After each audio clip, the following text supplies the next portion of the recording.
I think maybe the worst time to hear that phrase would actually be while you're at the doctor.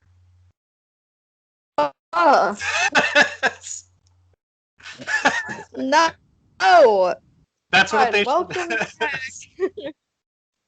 You get your second dose. Ew. All right. Podcasting. Yep, we're doing it again. Welcome back to this week's podcast, which this week will be brought to you by people not wanting to work anymore and caffeine panic. This week is also brought to you. This week's podcast is also brought to you by Getting Caught in 5K, and the alternate title of that being Bamboozled. I am your host, Madison. I'm your other host, Jesse James. Welcome to our leftist conversational mukbang. Also, I have everything I have today feels like it's too much, so that'll be just fine. Well, no, that's fine because everything generally just kind of feels too much right now, so yeah. That's fine. In keeping with everything. If you're looking for a high-quality podcast, we did a podcast 4 days ago, so kiss my ass. But there are things to talk about for sure. Do you want to go over the things that you're eating, or shall I go first? I can get into it. My stuff will be pretty short. I don't have too many things, but the things I have are very terrible and very exciting. So I have a really horrible concoction. There's no Baja Blast in this. I know it looks like it, but it's not. Is there Gatorade? What is it? Yeah. I don't remember which flavor this is. It's like the Baja Blast looking flavor. Who knows? Mm-hmm. Tastes about the same. So what's in? We've got some gin action from about here to here, and then we've got some limeade from Trader Joe's. Not bad. And then the rest was Gatorade. So sounds good. It sounds like Baja Blast gin. Yeah, it basically kind of tastes like that, just a little less fizzy. But if somebody wants to hook me up to a straw of that for the next 6 months, that'd be fine. I'll do that. It's pretty all right. Not bad. As far as food, I have these. Yeah. So, those are very good. I know. They make me wish that was a Baja Blast, because then that would just be keeping within the theme. But yeah, then you would have too much good stuff, and true. That's always a problem. We can't have that. No. But I do have this candy gel from the Japanese candy pack that you sent me. This just looks like straight up melted otter pop, but it's a little more viscous, I think. Gotta get that goop. That's really all the time. Gotta get that goop. I do kind of want to, once the drink gets like halfway down, put this in the drink and see what happens. So that's gonna happen later on. That sounds good. And then a little cola gummy, because cola gummies are always good. That's just an individually wrapped one of the powdery ones? Those are great. Yeah. I fucking love those things. Really excited about this. Always am down for the cola ones. They're always slightly tougher than I expect, but then I get to the flavor and I'm like, yeah, that's fine. Yeah. I am very excited about this. So. All right. Well, anything else? Nope, that's my stuff. Okay. Did you run through those coffee beans? Do I seem like that? No, I haven't actually. Okay. Last podcast, I had a lot of them, if anyone could tell, and it was problematic. So So first and foremost, I got a Tiger Stripes, Hell yeah. which is what jasmine tea, I want to say. Fuck, I don't remember. It's the tea they do. Why is it orange? I think it's a Thai style tea. I think that's what I'm fucking up. But coffee jelly in the bottom. So that's what this is rocking. That's pretty fucking exciting. And ice. It's very good. It has that coffee flavor I'm looking for, and also Thai iced tea flavor. But along with that, which is why I got in not too long ago, I got this here vanilla. No way. Uh-huh. So got some custard waffle action as well. Can you just like poke one of the holes for me? Ah! I'm incredibly jealous. Yeah. So I got that. But, well, this is still, actually should crack this open.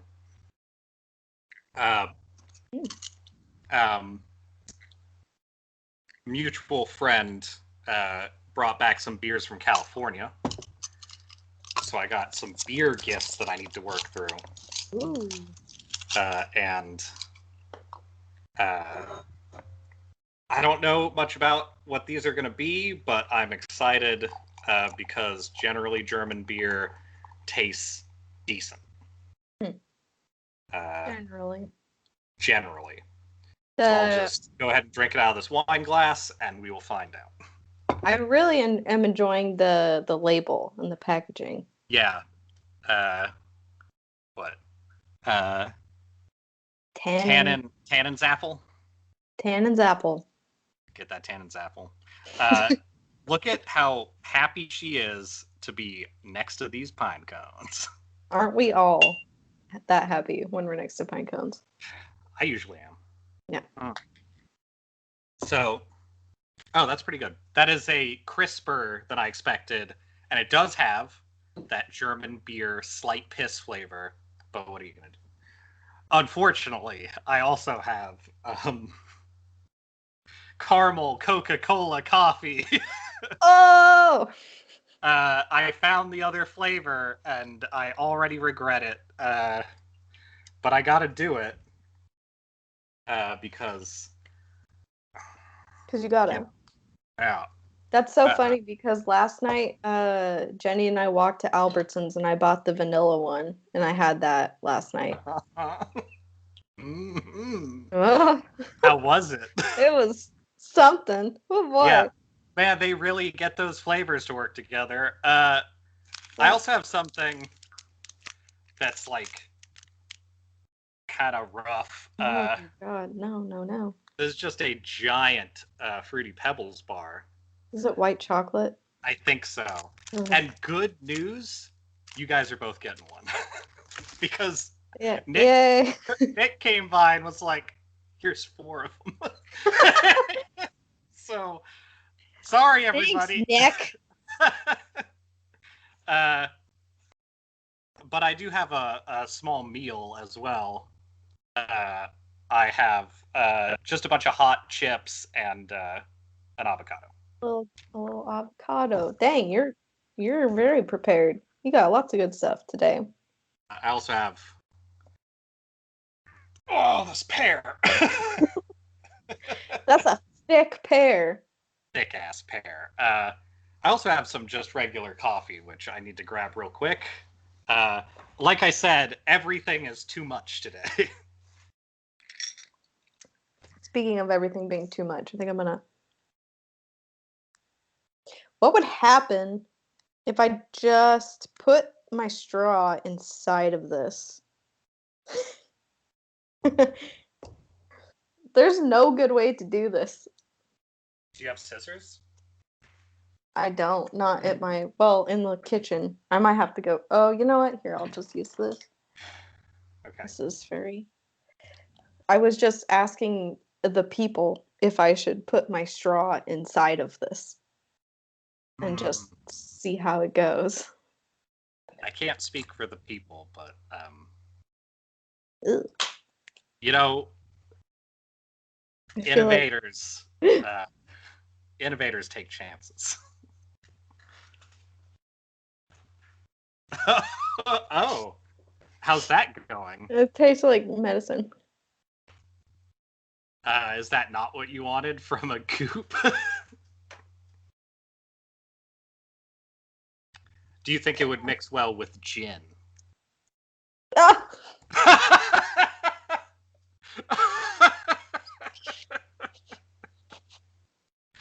Oh, wow. So what It would was you really explain that not flavor? the mouthfeel I was expecting. Oh, it's the mouthfeel?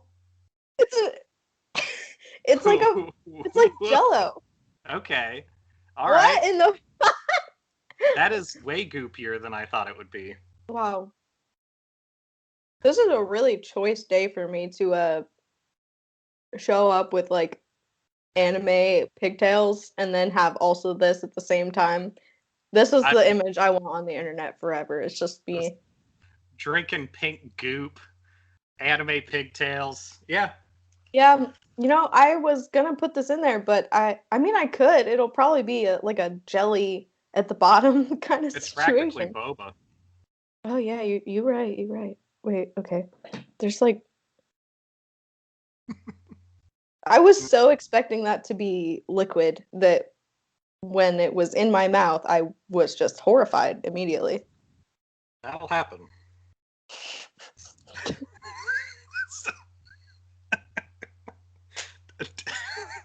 That's... Sorry, Mom, about everything. Please don't ever watch this. Oh, she didn't turn it off by now. That's actually... Our intros are designed to get older people to Go not... away. Yeah, I think that's the right approach. All right, look at what we got here. Holy shit, that is basically just boba. It's just boba. It's just like there's no dissolving happening right now. I'm just gonna have to scoop them out at the end. That seems all right. They'll have gin infusion by that point. Yeah, that's all right. That's fine. God, I love a dry waffle. I did just have the boba experience with one of these. Wow. Straight up the straw. Fantastic. Into the back of my throat. Amazing. Amazing.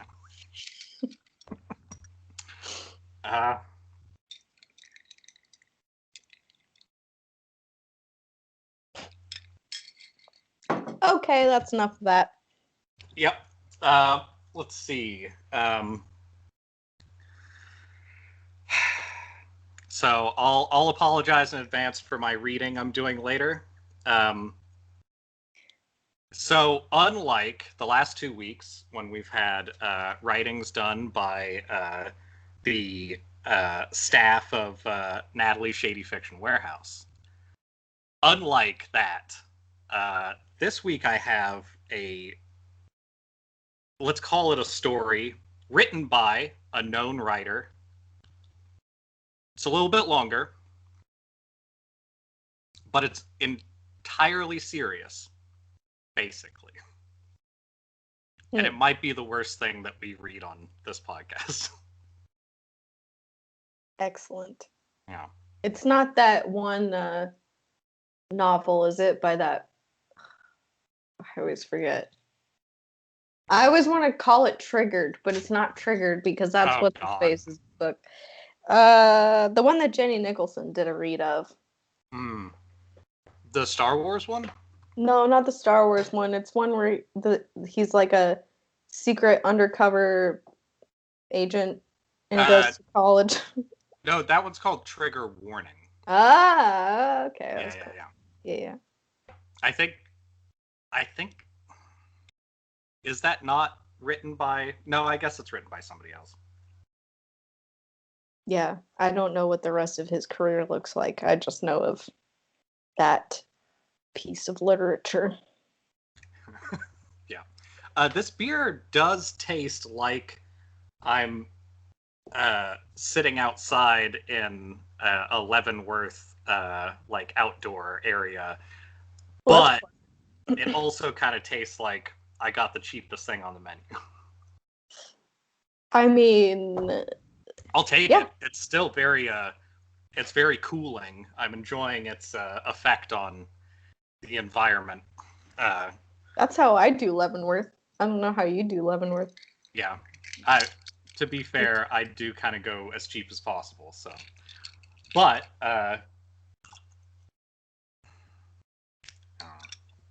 never mind. Leavenworth stuff. So yeah, um, I have a lot of fans behind doors at the moment because they're very loud. What I found out between last podcast and this podcast is that the amount of dirt that was shuffled up in this apartment, that was essentially making me sick. And now that I have 2 air purifiers running at top speed, I have a fan blowing everything like away from the areas that are like more condensed, and I have a loaner power vacuum, because I also, when walking around after stuff got moved out of here, and the light that I showed you earlier was fixed by the landlord. There's also just like dry mud all over the ground, just all over. Like somebody came in and like tapped their boots off on the carpet. Amount of mud. So it's been an interesting half a week of just like, why is it like this? Anyway, so I'm feeling better overall than I was, because I can actually breathe oxygen and it's not dirt now. That is a plus. I blew my nose days ago and it was dirt. It was like I had been face down in like just a pile of dirt. So that was the big tip off that like shit's not quite right. Yeah. Very cool. Well, just to get my my introduction stuff out of the way, you've heard about all the Arizona garbage, right? To some degree. Arizona garbage. No. Arizona's doing a recount to try and prove that Trump should have won Arizona. But they're doing it with like, I forget what the fuck the company is called. It's like Count Ninjas or something like completely absurd. Like for as evil corporation-y as the Democratic primaries started off with that one tech company doing their like analysis and stuff, that is matched in stupidness by this company that's doing the recount stuff. And so part of what they're doing with this recount, other than, I guess, looking for watermarks, I don't know exactly. A lot of it is like weirdly racist. The Cotton 5K thing for my intro is because they're using 5K cameras, or at least that's what they're saying. And they're using them to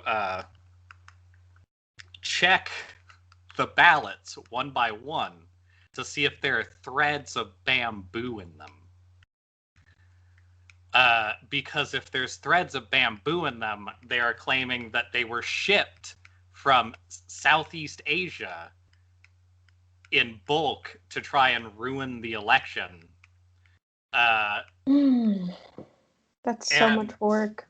Yeah, they're going through 2-point-something million ballots looking at the makeup of the paper. Fun. Which is entirely based off of like nonsense racist ramblings about Asian countries trying to destabilize our elections.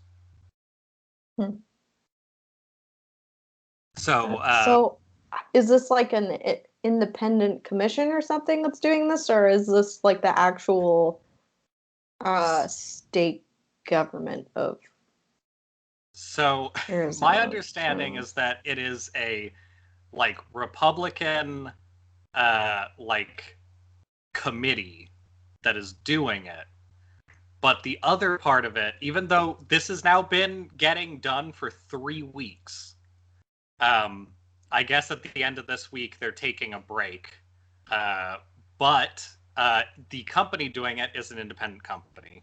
And the results of it don't mean anything because they've already ratified all of the stuff through the state. So, like, literally, if they found inconsistencies, it wouldn't matter at this point. Like, there's not even really a precedent for having any sort of, like, legal conflict. It's literally just trying to convince people that they should stay upset. And they're trying to, like, lie to people and tell them that, well, if this counts off, Trump will be the president, which isn't like even close to something that could happen based on this. Anyway, it's pretty stupid, but I thought people should know about that because I feel like I haven't heard about it all that much. And the fact that they're looking for like watermarks that for some reason would indicate that they were like belonging to dead people or whatever the fuck they're trying to do. Or bamboo paper, because that means bamboo paper. And people also immediately changed it from Southeast Asian thing to calling it like China paper or China ballots, of course, because we don't already have enough Asian hate shit happening. The numbers on that stuff, the like last year in anti-Asian violence is hard to look at. It's been rough. Yeah. Not a fun time. But I have not actually heard about that at all, so that is very interesting. Yeah, it's just one of many things that Republicans are trying to have stick around to try and, I don't know, like, essentially keep all of the, like, fervid QAnon weirdos on the Republican side, I think, because none of the stuff they've been doing is really helping anything, like ousting, what's her name, Cheney's daughter or whatever. Like, that doesn't matter. That doesn't do anything. It just kind of keeps their image of, like, well, we're not going to have people talk about how Trump didn't win the election and have them in a position of power. Position of power in Congress or whatever, because she's still, like, a representative. She doesn't have any, like, reduction other than she's not leading a 3-part committee or some shit. Right. Yeah. Well, but I got better news for you. Yeah. Monday's tax day. Get those taxes. Woo! Woo! Everybody, I'm gonna let you guess whether or not I've done them yet. Nope. Everybody, including the two of us, have got to do their taxes this weekend. Oh my god.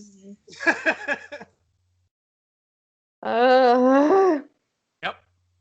I got my shit right here. I don't. I need to figure out where it is because it's in multiple boxes around. I don't even know where. We'll figure it out.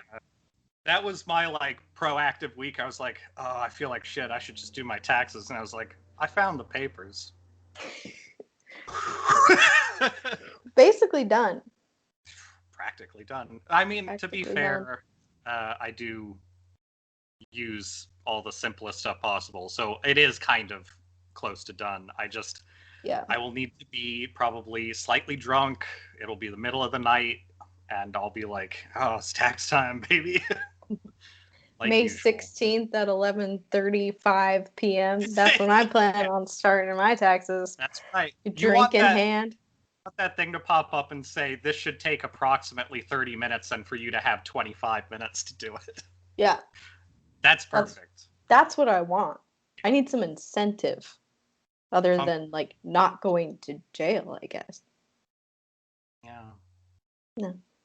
You know, in jail, you don't have to worry about your debt that much until you're out of jail. So True. Although sometimes they do a fun thing where they just like don't receive your payment. True. And then they're like, "Hey, we're gonna take your car away." Hey, we found this one trick prisoners hate.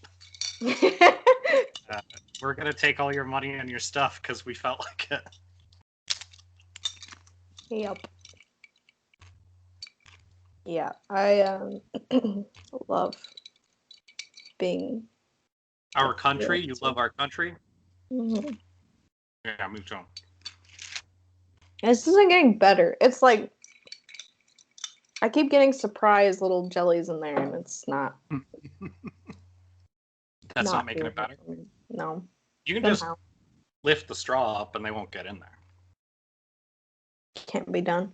Although I do have this bottle sour that I feel like would make a nice little topping. Yeah. This drink is just going to get progressively more horrible throughout all of this because. Hey, I do the same shit. I just do it when people aren't looking. No, I want everyone to look at this. Just witness what I'm doing. Look at what I've done. It's like a snow globe. Ooh, a drinkable snow globe. Oh, God. What a fun life. I have something that I was given when I moved in here that was so it's I want to say it's a couple different fluids and then like shiny rocks and stuff and like glitter and things. It's essentially a at home snow globe, but like it has like, you know, rocks that mean something in it.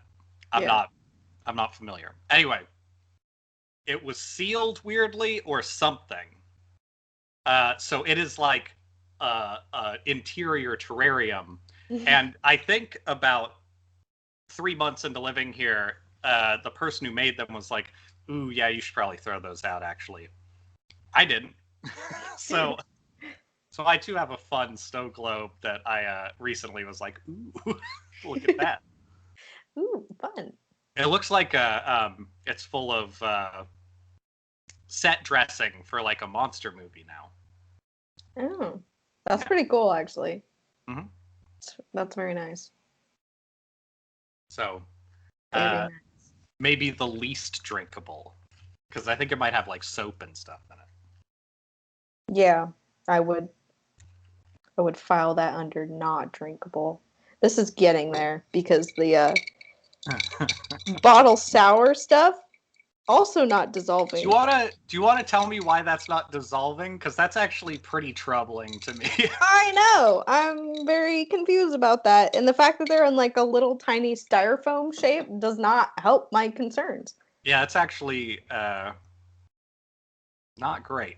But hey, it doesn't expire until 2022, so that's fine. Perfect. Why would it expire? I don't know. What's even in there? Not sugar, apparently. Sour. Bottle sour. Yep.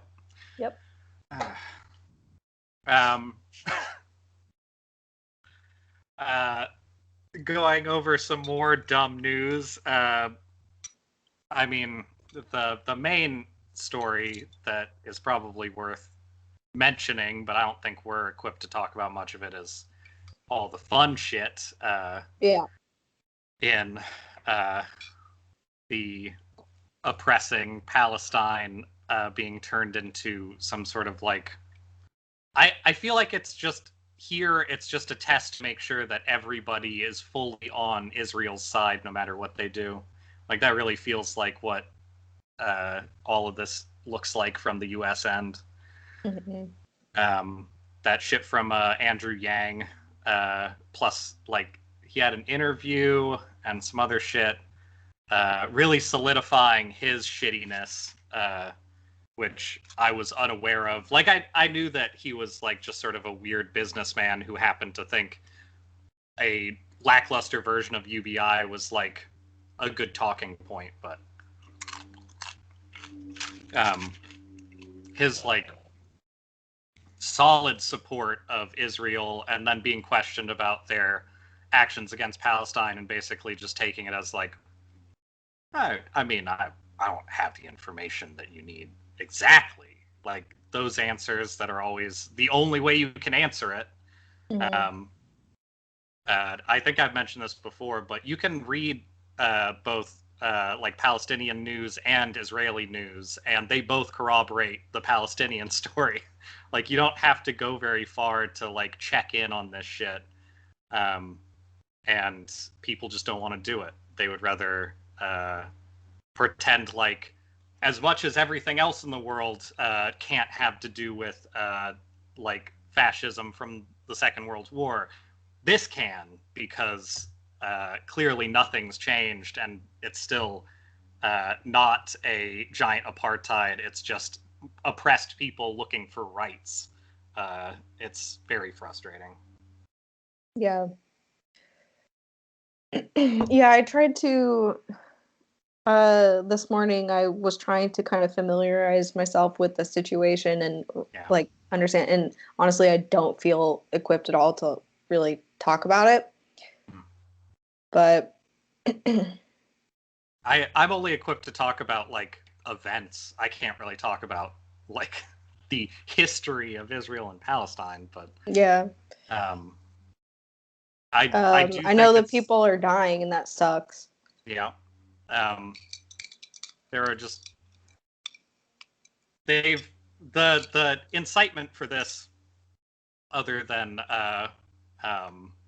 like, I mean, so what, the I forget which day of Ramadan they just Israeli forces went into their church and just started shooting everybody with rubber bullets.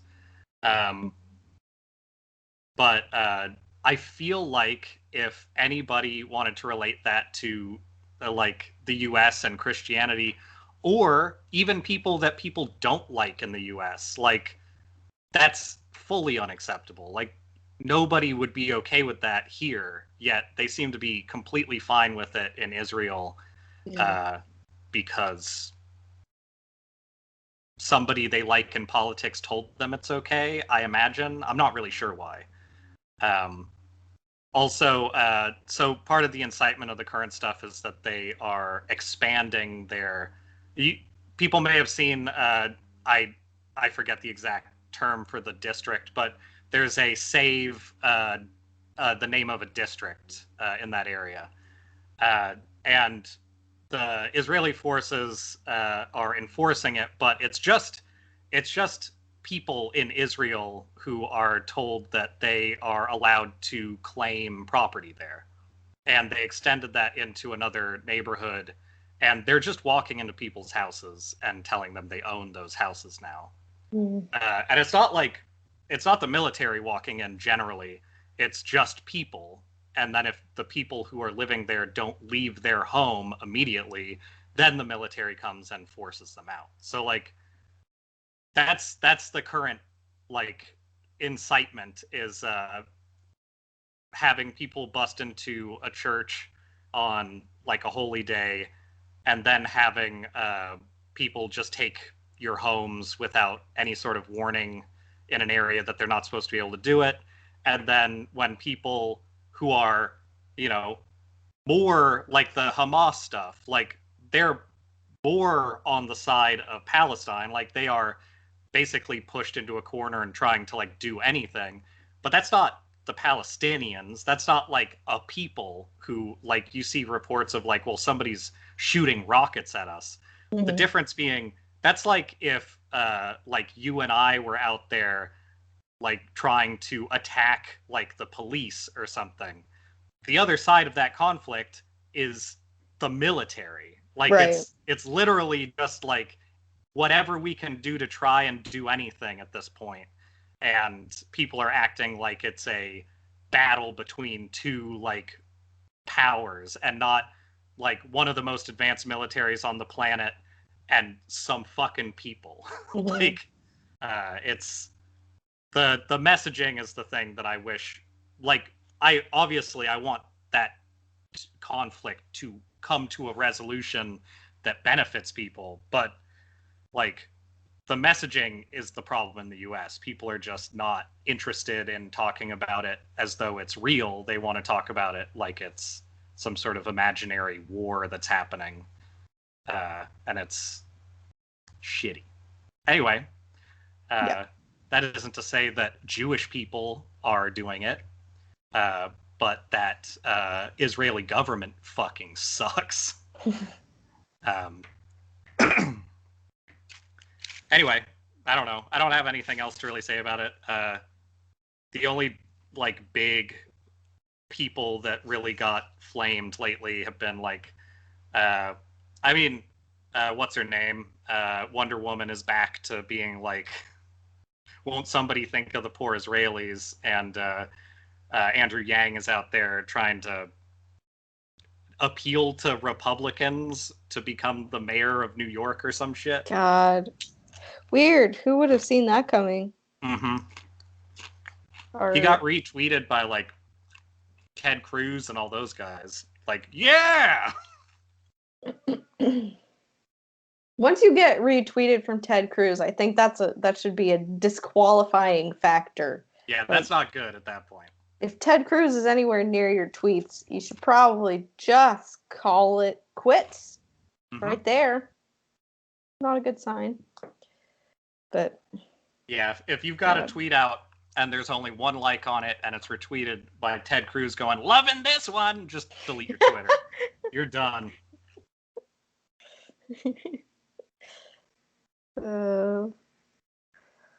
Delete it, and then you can join Ted Cruz in scavenging for the perfect beard follicles off dead people. But you might not have the cool beard grabbing pincers, so you might need to just get down there and like grab them with your hands. Yeah. It's the only way you're going to get stacks on stacks of beard. Unacceptable. It's not right.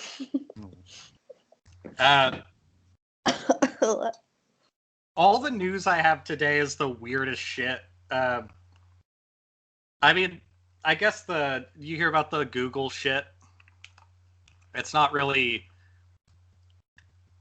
It is maybe very impactful for the future, but it doesn't really matter for anything at the moment, I guess. I have not heard about the Google shit. Okay, so just real simply, because I'm not a fucking programmer, but Google... thank Christ. Google is moving from the document object model that it's been on for like websites and stuff forever,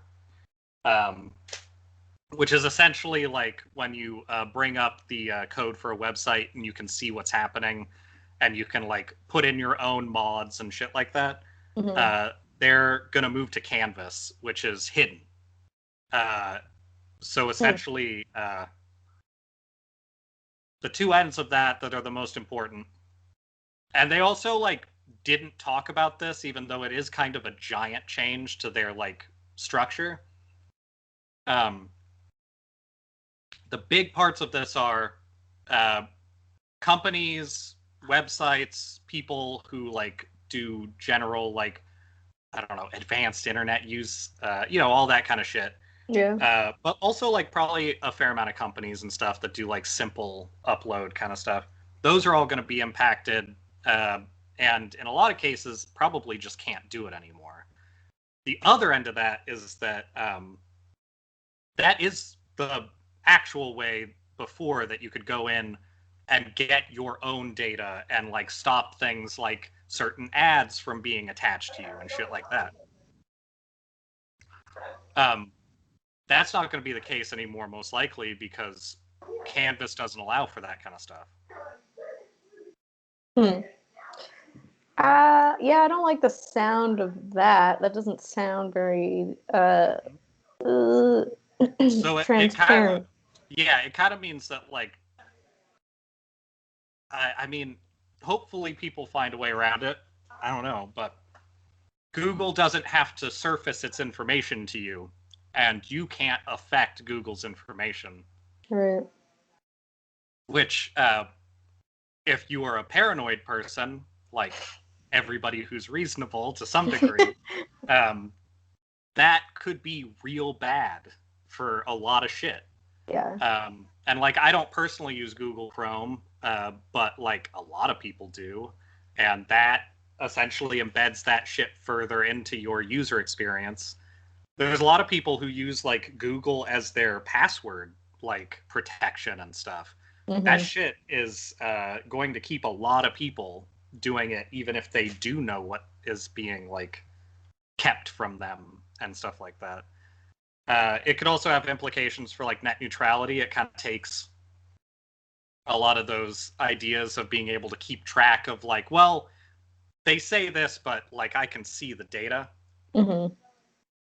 If Google's the only people who can see it, they can kind of do whatever they want, and just they can be like Comcast, where Comcast will be like, "Oh yeah, your internet's acting funny, huh? It should get better." And then meanwhile, business internet never has that problem. Yeah. Yeah. Huh. Weird. Weird how that works. Interesting. I wonder what that could be for. Huh, you didn't upgrade your stuff, and all of a sudden your stuff seems like it's not as good as it used to be. It seems weirdly worse. Huh. It would be a shame if something would have happened to your internet. Ooh. Yeah. This is delightfully soft.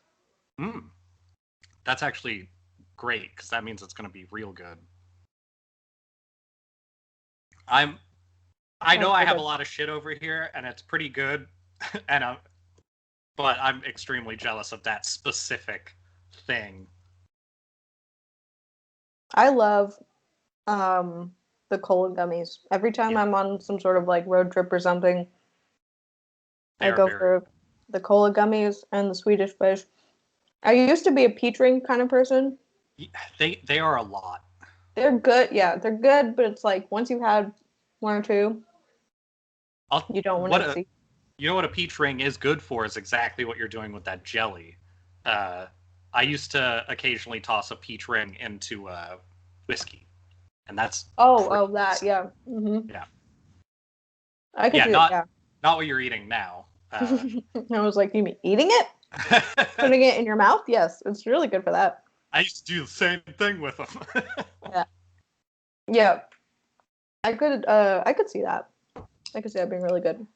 Because it doesn't change the flavor a lot, but it adds the peach ring essence to it. And then at the end, you have a whiskey soaked peach ring. That's right. A lot of things that I like are the part where I get to the bottom and it's soaked in whiskey. So, yeah. It's not bad. Not a bad experience. It's like a little surprise for yourself. Yeah. I'm simple. It works. They're still not gone. Yeah, that stuff is still way too present. It's concerning. Are you getting little niblets up through the straw of sour bits? Are they sour? No. Okay. I remember I thought they weren't sour when you tried them the first time, but they're very sweet. They're like little, it's just like a little sugar styrofoam peanut in your mouth. And these are they're slowly dissolving. They're getting there. But they're not sour. Sugar. Just like sugar. Just like a natural product would slowly dissolve very slowly in alcohol. Yeah. Yeah. Was that the jelly? What was that? Okay. It's like unexpected. It's not getting easier. I'm a little bit sad that it wasn't more liquidy. Yeah. But oh well, this is fine too. If you got more of them, just heat them up. I do have one more. Yeah, just get it nice and warm, and then maybe it'll be liquidy. Just like, what do they call it when you put it in like a bag? Yeah. And boil it? Yeah. It's not double boiling. I forget what they call it though. No, it's not tempered. Is it tempered? No. I mean, that's what you do with chocolate, but that's in a double boiler. Okay. I don't remember. Chef people, tell us what we're talking about. What's it called where you boil it in a bag?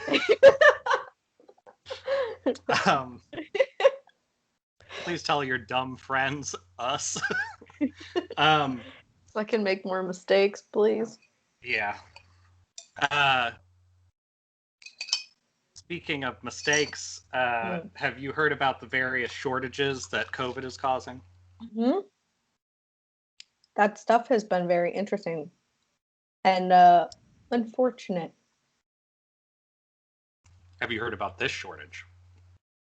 I have not heard about that shortage. Is there that shortage? Boba shortage. They're saying it could be until next year-ish. Boba's getting stretched thin. What the fuck? Yeah. That was hard to hear. I heard about that yesterday. I was like, no. Oh no, that's panic inducing. Well, there was something else. I was at the store the other day and they were like, no, we don't have that because we just don't have it and we're not going to have it. I can't remember what it was. What kind of food was it? Do you know? It was something like from an Asian market or something. I am like, is it the brown sugar boba stuff? No, you know what it was is Jenny and I went to a restaurant here called Mai Tai, and I ordered the Tsingtao beer. Okay. Oh, Tsingtao's gonna. Yeah, they were like, "Oh, come on, can't get that anymore." I was like, "What the fuck?" Tsingtao's good as hell. I know. I was upset, and then I was like, "Fine, I'll do the Lucky Buddha one," and they were like, "No, not that either." And I was like, just take me out back. I'm done. And then fuck. I no longer cared to continue this. I guess just spit Kirin Ichiban into my mouth because I'm a garbage can now and I don't deserve good things. I did order Kirin after. Yeah, exactly. Of course you did. And I was really sad. Oh no. That is exactly what happened. They think they can just flood bamboo ballots into this fucking country, but we can't even get the good beer. Hey, you know what? If I can get the Buddha beer and if I can get Tsingtao, you can fuck with our elections all you want. I will watch everyone burn from behind a window with my fucking Buddha beer. I'll be happy. That's what matters. Yeah. That is what matters. But yeah, that's what it was. They were like, that's not happening anytime soon. I was upset. And then this is a unrelated gripe, but it also did happen at the same dinner. Jenny ordered a Merlot. Or no, she ordered a Malbec because I was like, I like Malbecs. Malbecs are good because I've had a Malbec that I liked before. Mm-hmm. She ordered it and she did not like it. And I was like, I'll drink it. You can order a different drink because they were doing a 2-for-1 drink thing. So I was like, I have my drink. I'll drink this and then your Malbec. That'll be my 2. Yeah. And so she told them, I don't really like this. I'll get a different one. And she took the other option that they had. And then they brought back the same exact one. Man, how was it? It was fine. It was not great. It wasn't a big fan, but I mean, it sounds like I did it. Either way, you kind of got the good end of that. It ended up being a good deal for everyone except for Jenny. I've had trashy beers and trashy wines for worse reasons. It wasn't bad. It wasn't a bad situation for me. Yeah. It's one of my recent dining experiences that I'm sure everyone's thrilled to hear about. I fucking love hearing about dining, but I don't know why people listen to podcasts, because I do it for weird reasons. Speaking of weird reasons, do you have a story? I do. I do have a story. Are you referring to just like one of my topics, or? Oh, yeah. I was referring to topics, but it can be either. I don't care. I have lots of stories. We could be here for a while. I have some stories. Well, so one of my stories that I was going to tell in regards to my mention of caffeine panic at the top of the hour was this morning I woke up and I was like, fuck, I have a lot of work to do, and also my taxes, which I have still not touched. And I was like, okay, I gotta like, I've been doing pretty good about laying off coffee, like excessive coffee amounts. Yeah. Because as our longtime listeners know, coffee fucks me up. Usually I will drink decaf because it's better for everyone that way. I've been not doing that, but I've been limiting myself to like a cup or a cup and a half because it's easier anyway. But today I did our like big maca pot because I was like, I'm gonna get shit done, and I did. I had I bet. I had like 4 cups of coffee, and I got a lot of stuff done. I feel like I did. Having 4 cups of coffee is like where I'm like not feeling it. So I'm a little concerned about I mean, you didn't shit your pants, so that's good. No, that didn't happen. But I think that's a myth. People keep telling me that like they shit a ton when they drink coffee, and I still haven't seen that. So that's true for me, just not in my pants. So you have self-control. I get it. I know I am a shining example of self-control, and yeah. But yeah, you don't experience that, really? Not really. That is wow. Okay, what's it like to be like superhuman? Because almost everyone I know deals with that. So you must just be better than the rest of us. No, I think what's actually happening is my biological mother has like ferocious IBS, and I don't really, but what I do have is my my stomach, like up like in the top like stomach area, will make noise all day. Like I'll just be walking around or talking to somebody, and it'll go like, and it'll like do shit. And it doesn't matter. I can be asleep, I can be doing whatever, and it's just constantly like doing something. But the trade-off of that is, generally speaking, I don't have a caffeine impact like that. So I don't know. I'm sure there's a trade-off. I'll probably like I don't know, have some sort of horrifying like late in life, like, oh, now you never stop pooping. That's just what you do now forever. Yeah, well, hopefully not. I don't think so. I haven't seen any evidence of it. That's good, because if you can continue to drink coffee the way you do without any bad trade-offs, that sounds like a good. No, I don't want to drink coffee excessively. Like I've also cut down this year especially, but the is coming from inside the house.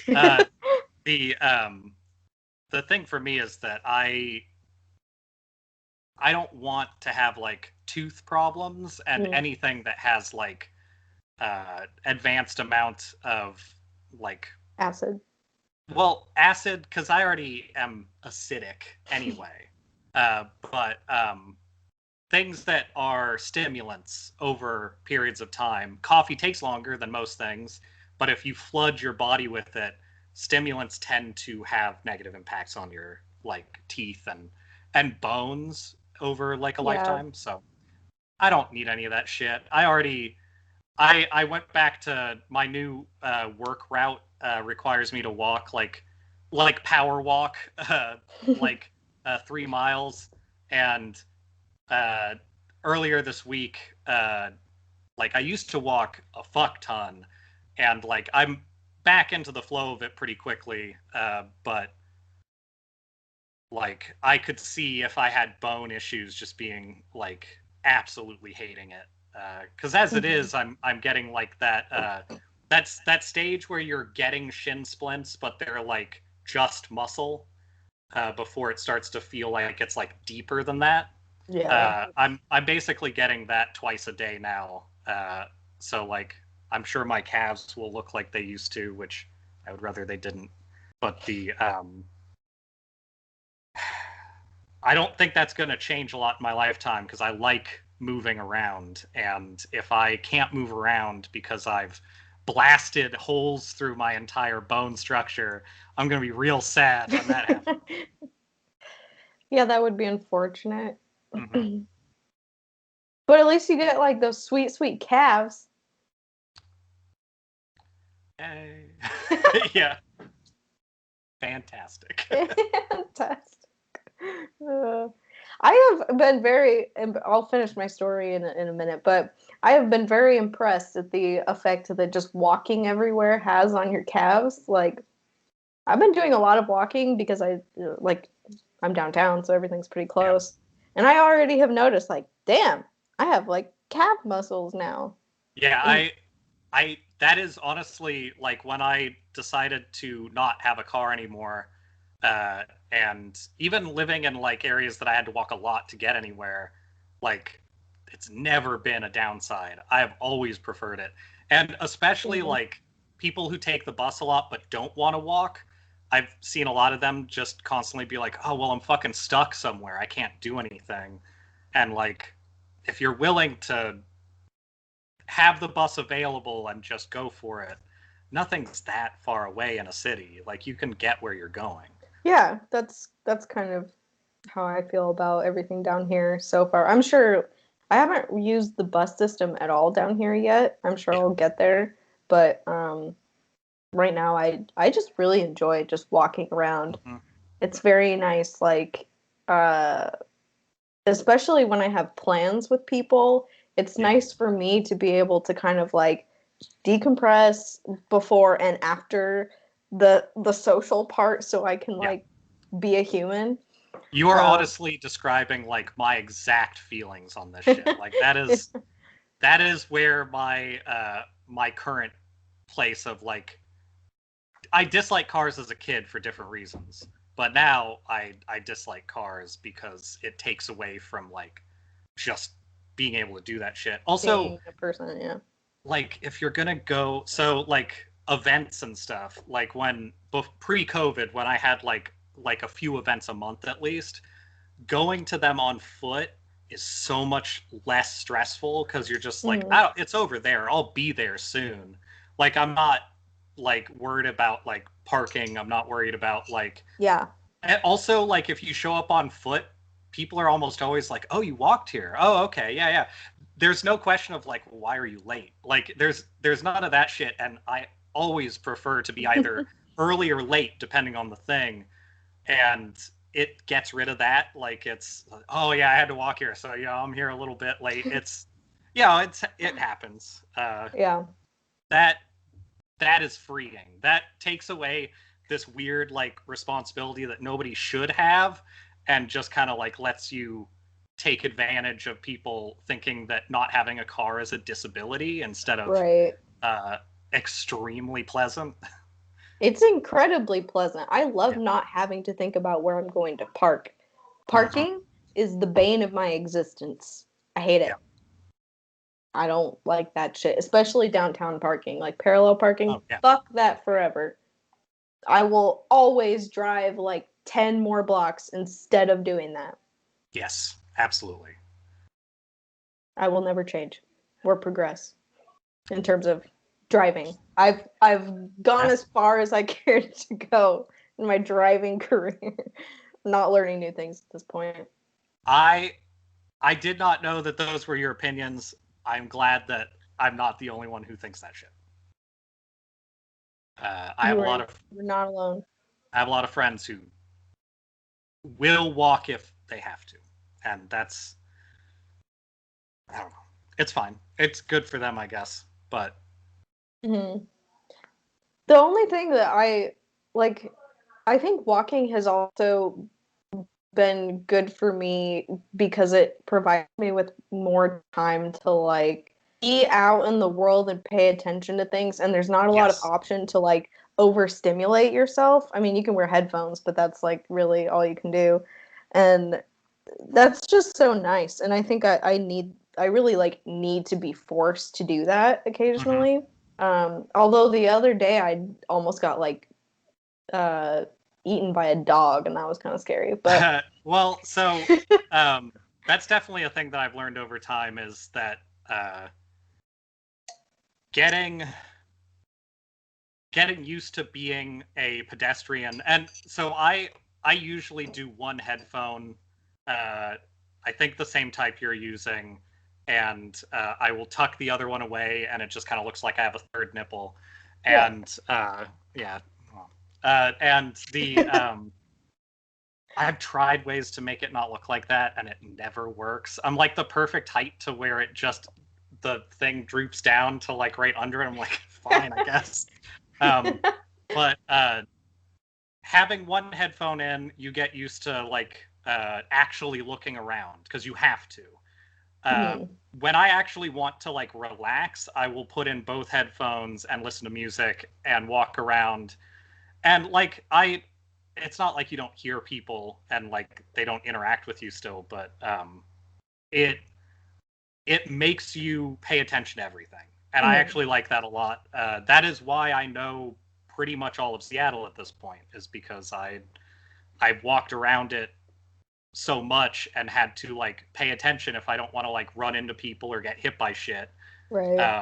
That it just naturally over time you learn how things work in like not like an overarching sense, just like you're being part of like even not talking to people, you're being a part of like what's happening. And side note, I have found so many good options for food. I've like stumbled into so many like galleries where I've met people and like food carts where like if you're like always open to eat, then it's fantastic. Also, I don't have an alcohol limit because I'm not driving anywhere. So as somebody who holds their alcohol relatively well, walking around and having a lot of irresponsible choices works out fantastic. It's like, oh, I need the Seattle dog. I need energy for walking. Yeah, it's grilled onions and like a half a pat of cream cheese on a hot dog on a hoagie. But, you know. I need this for sustenance to continue. I don't have a car. I need it. I need the energy to continue on my way. Yeah, that is, yeah. It all makes sense. It's very freeing. All the pieces are coming together. It's all making sense. I unfortunately don't always have the luxury of making irresponsible drinking choices. That's not stopped me from doing it. That's not a downside if we're being real. That's probably for the best, but. Well, I mean, irresponsible in a fun way, not irresponsible in a not fun way. Exactly. Yeah. But I do occasionally have friends at my disposal that can assist me in that department. But excuse me, but are there any friends at my disposal? Would you like to come watch me get drunk? Join me as I get drunk. Making terrible, terrible drinking choices. Oh, yes. Ooh. Ooh. There is one place I went to here a very long time ago that when you're here, we will have to go to because I want to see if this situation replicates itself. All right. I might have told you about this before, but we Evan and I were visiting, and we went to a place called the Reef, and they had like one of those big stupid fishbowl drinks. Oh God. Yeah. Yeah. There's a place called Hula Hula in Seattle that does that shit. That stuff is rough. It was rough, and it was on fire. My like 5'11" friend who drinks like half a drink and then gets violent. We went for her birthday to that place, and holy shit!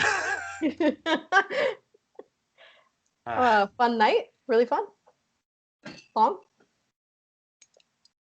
I always have fun. Yes, I mean, yeah, that sounds fun. Mm. I've also become very used to being the actually sort of drunk designated handler, which is always interesting. I mean, that's why I do things like fill out unemployment and probably do taxes and stuff while I'm intoxicated, because it just adds a little spice to the situation. Yeah. Yeah. Just gotta get loose. Anyway, tell me about the Gotta get prepared. Yeah. Anyway, the drink was on fire. The fishbowl drink was on fire, and we were there in the daytime, so you couldn't see it. Fuck yeah. You gotta get big into drinking in the daytime. They put it on the table, and they were like, "You can't see it, but this is on fire." And we were like, "Really?" And then Evan stuck his straw in it, and it immediately melted. Yep. Yeah, and it was a good time. I don't think any burns happened. I think everyone was fine, but it was very funny. So yeah, that if we do any day drinking, that's definitely an option before going to Zoo Boise.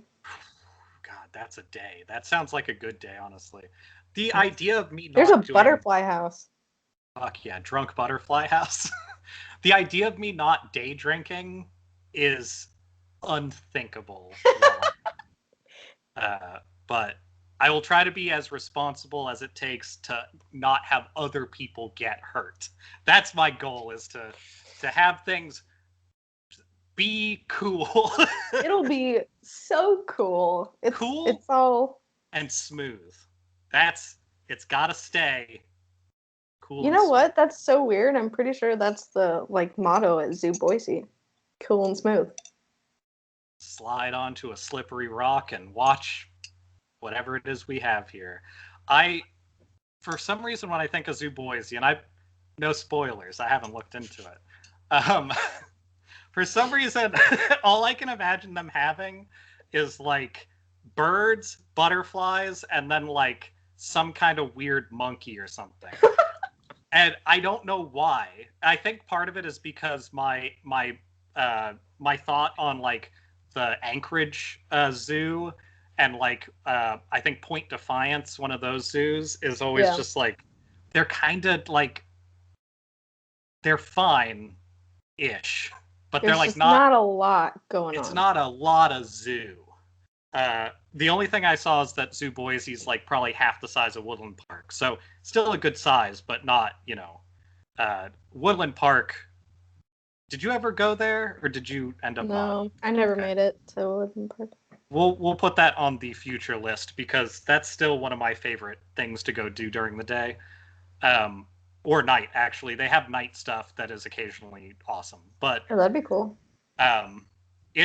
If you come out in like the holiday-ish area, but not the actual holidays, I want to say it's like somewhere near Thanksgiving to like the middle of December, they straight up just have it open at night, and they like fill the place with like lights and shit. Like they put up decorations. That sounds cool. And you can buy like hot dogs and stuff and sit by weird space heaters. It's a weird experience, but I think it's a worthwhile one still. That checks nearly all of my boxes. Space heaters, that's a big one for me. I do like a space heater. I had a friend who had a Kotatsu, I think, the space heater with a blanket over it. And like, I'm not one of those people who gets like sexually attracted to furniture. But I would do some shit to get one of those. It is so nice. Like, when it is actually cold, the idea of having what is essentially a designed for human blanketed box full of heat with a table on top is the best. Like, I don't know why more cultures don't have that shit. Electric blankets are dookie. Kotatsu are amazing. Yeah. Mm-hmm. Yeah. I've wanted one of those for a very long time. I'm with you. I would do some disgraceful things. I would make some mistakes for I would bring shame to my family for that Kotatsu. Because they're expensive too.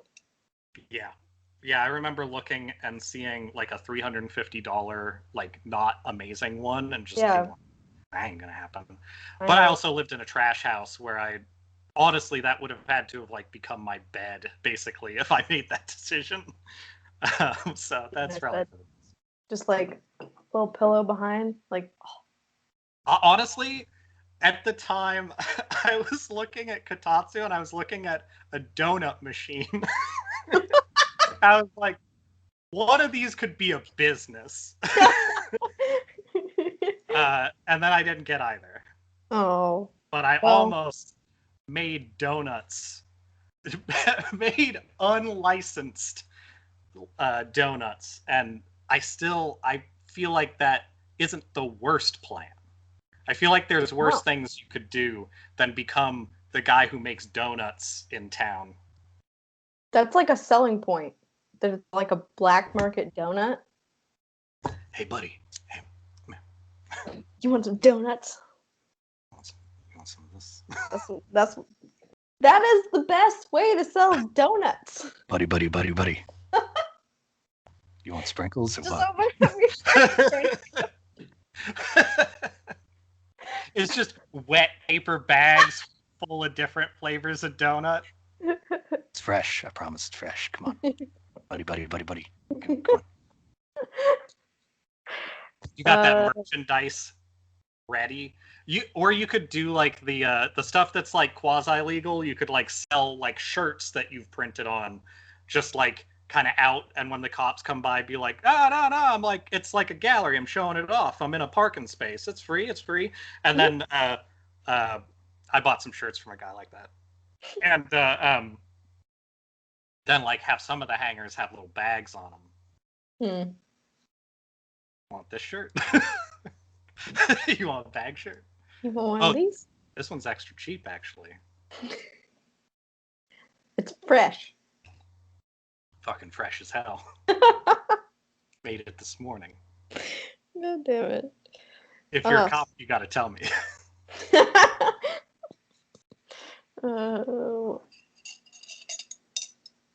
So many good business ideas.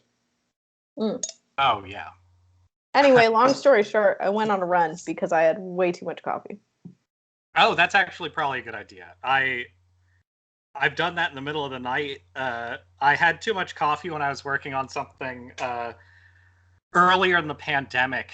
And I think I explained part of this to you a while back, but I ran up the hill that we're on, and I got to the top, which is kind of by like City Hall, and you kind of start to move down again. And I was walking, and there was a American flag with the little loop thing holding the rope next to a house, and it was windy, and the rain was hitting the bar and just going like ting ting like over and over. And some lady, it was 3 a.m, opened her window and screamed like she was being murdered. Stop it! Like as loud as she could. And then started yelling other shit that I couldn't understand. And it was dead silent before she did that. And it was like the most startling thing. Just like, because she was up, but like close to where I was too.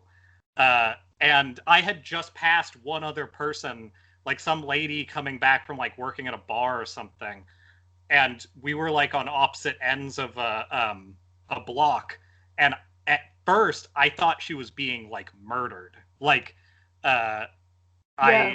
I had like one headphone in listening to like Knowledge Fight or something, and then the other side just screaming.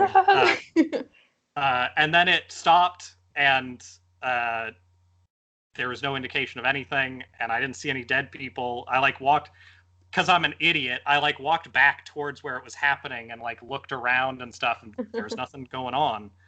But oof. um, anyway, I had too much coffee that night, and that's why I was out doing that. Yeah. And that sobered me up a little, but that didn't help with the whole jittery part. Yeah, I think the jittery part can only really be solved by like food a little bit. And I did the fun thing where I just like didn't eat.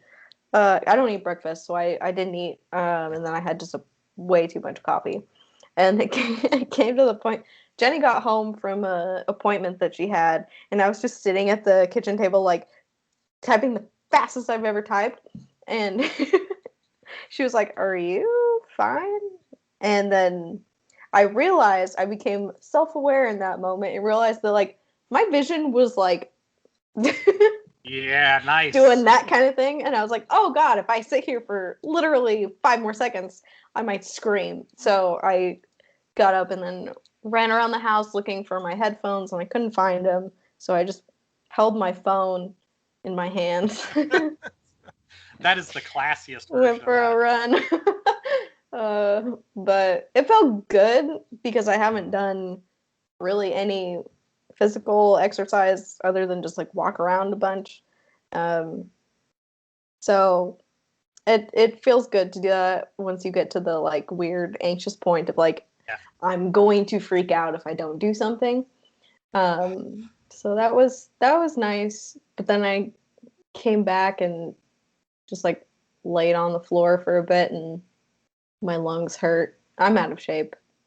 Anyway, Yeah, this is a very boring story for most everyone, but no, I bet a lot of people have a COVID experience that follows along with this, because like I've never been like a huge runner. Like basketball was probably the most running I did, and then after that it was like lots and lots of walking and lots of walking. So my I've had enough time now to track like how my walking's doing again, and I'm back to about 13 minutes per mile, which is like pretty good for walking. Mm-hmm. But the like the amount of difference between doing that and like running is still severe. Like I've only run a handful of times during the pandemic, and every time I do that shit, it's just like, oh wow, I went like 2 whole blocks, and I'm like, oh. Like it also sucks because of all the walking, I don't have the like my legs don't give out. Like that for a lot of people, I think they're like a combination of things where their like respiratory is getting pushed, but their like body is sort of like also getting pushed.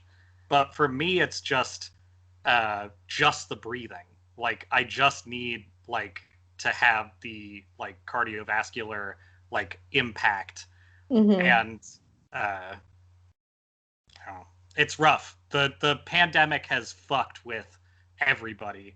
And it being hot, I'm now like hitting the other side of the shittiness, because I'm like starting to lose the like extra pandemic weight, which thank Christ, because I fucking hate that shit. But in addition to that, it's now like I had to buy new clothes because my like the shorts I'm wearing right now, I can't walk quickly in them or they just fall down and shit. And I kind of wish you could just like freeze your body proportions in place. That'd and just get fat in places where it like only affects the fatness and not like holding your clothes on. That would be preferable. I'd like that. That'd be nice. Yeah, I don't even think that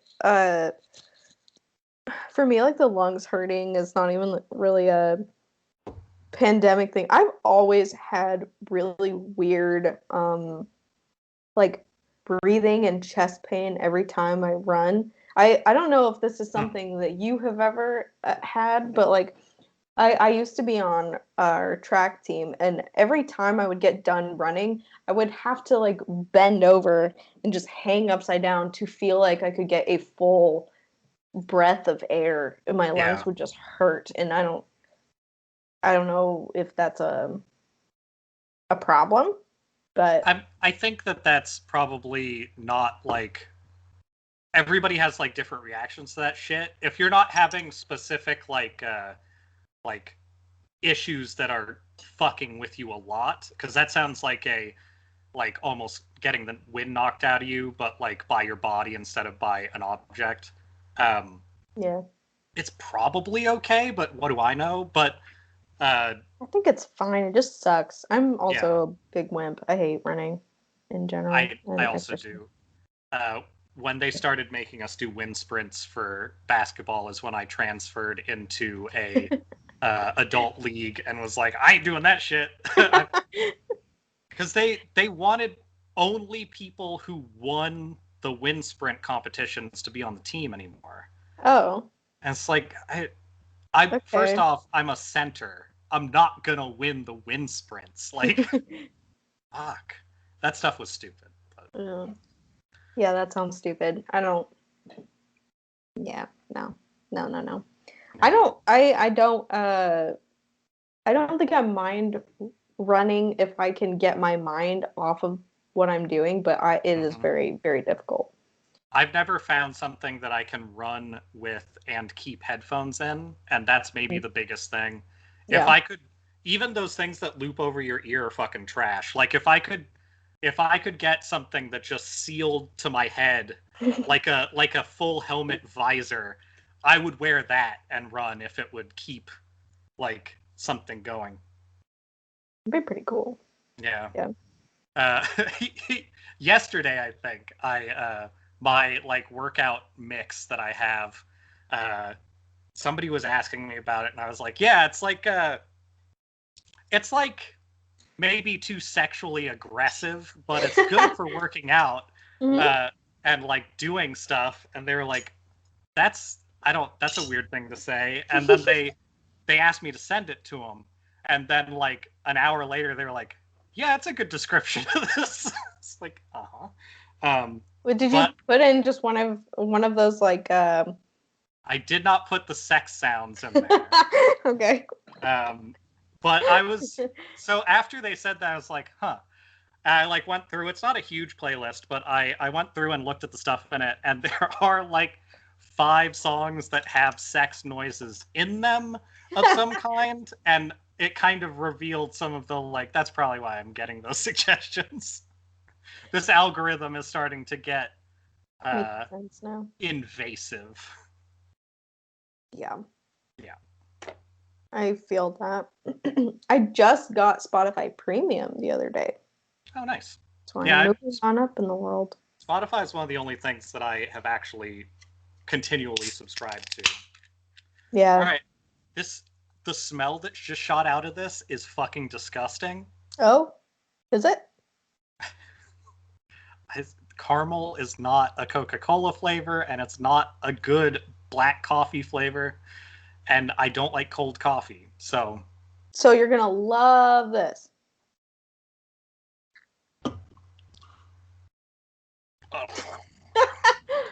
Oh. Every time I've ever had Coca-Cola, I've thought, you know what this is missing? Caramel. Yeah, not sweet enough. Needs more sugar. I used to have to. Ooh. I still usually have to give people half of a soda if I like get it from someone. I'm not a. I'll drink an energy drink, but it's because I'm doing it to myself. But a soda is just, it doesn't have what I want in it. I can't finish an energy. I can't finish a coffee. I think I maybe just can't finish drinks, except for like this kind of horrible thing. That's a different kind of thing, though. It's a different. Honestly, I've never not finished one of these drinks.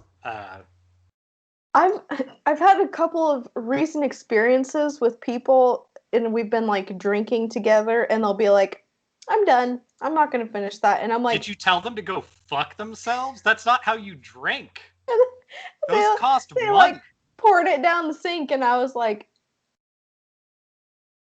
"What? That's useful. You could use that for something, or It's also for not drinking." gonna go bad. Just save it. Yeah, I don't get that at all. I don't get No, that at all. that is specifically fucked up. I've had a lot of other people's beers when they are like halfway done. I don't even care about the fucking like, yeah, I know your spit's in this. That's what's gonna happen, but you're too much of an animal not to fucking drink your drink. Yeah.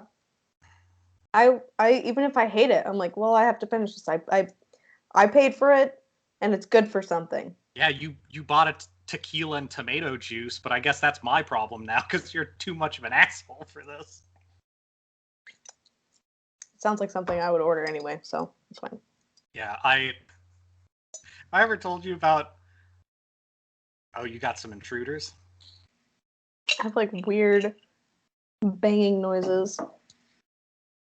I might have to go check the door to make sure that Yeah, someone's not knocking, and also that it's locked.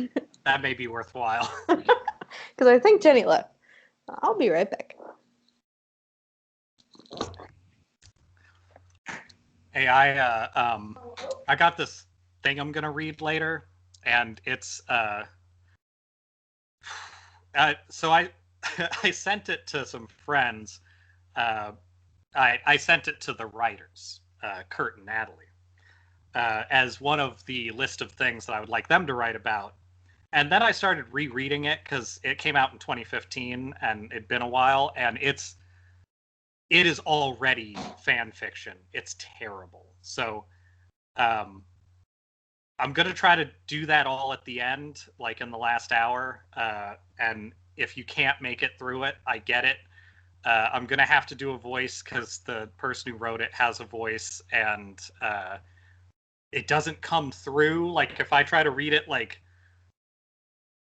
as a good reader, it's not gonna get the impact that it kind of deserves from this heinous butthole that wrote it.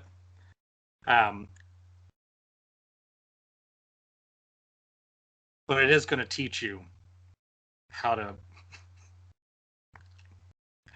do what Daddy says, I guess. Ugh. This Coca-Cola thing is so bad.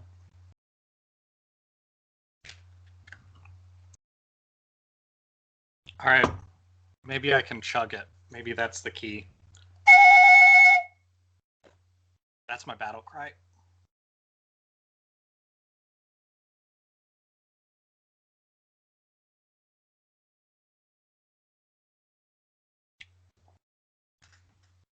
Ugh.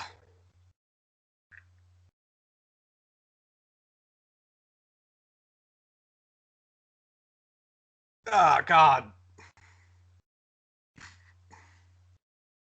Oh, it's still like a third of it left.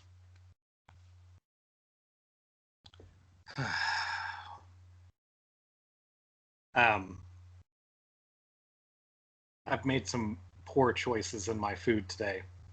I've made a lot of really good choices if they were like separate, but there's some poor choices in the makeup of nutrients and whatnot. I love nutrients. You just missed me trying to chug this all at once. I'm gonna have to go again and finish the last third. I just want it to be gone. I can't deal with it. But you could do something with it. You could put something else. Fuck. I feel like now that you said that, I kind of can't avoid it. I mean, it's just a suggestion. You don't have to do it. I don't think you understand how I work. If that's what you, I feel like you know that that's not true. I think you're saying that to cover your own ass on this one. I don't know what you mean. Yeah. You get through all the boba in that drink yet? Ah! No. Look at this. It's still in there. It's not even dissolved a little bit. What the fuck? So is Jenny still here? Was she, No. Okay. I don't know what's going on. Someone's banging on something, but Jenny's not here and I locked the door. So I am now safe. Oh. Hopefully. I'm not, because I think I know what I'm going to do with this, but I have to finish this beer first, or I'm going to die. Okay. I think, let's see. I'm starting to get into the territory where most of what I'm going to do is this reading that I'm going to do. I think what's best is if I use the bathroom, I come back, and I have one other thing I'm going to talk about, and we can work our way into the story. I apologize to everyone. Anyway, okay. I will be back in a few minutes. Okay. Do you have your ukulele hand? Oh, sure. Yeah, I can do that. Nobody really wants that, but I could do it. Actually, instead of me doing that, because it's going to be bad, I'll just talk everyone through the inspiration for my look today, which is a Sucker Punch, the movie.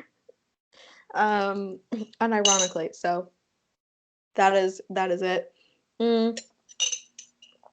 Also, I could actually talk through the products used for today's look, because what is a podcast if you're not plugging something? I used this color from I have no idea how to pronounce this actually. Il Maquillaje, I think is what Il Maquillage. No idea. But it's a green. It's a really nice green. Very pretty. Really dark green. It's called Jackpot. So I use that, and I'll get a little bit closer so people can see. I use that like right here. The rest of it is just like brown matte colors from random palettes that I've had, nothing really special. And then on top of that, I have this eyeshadow palette from Rare Beauty, which is Selena Gomez's makeup line.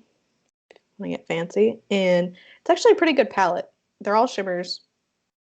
They're pretty pigmented. I actually really like this formula.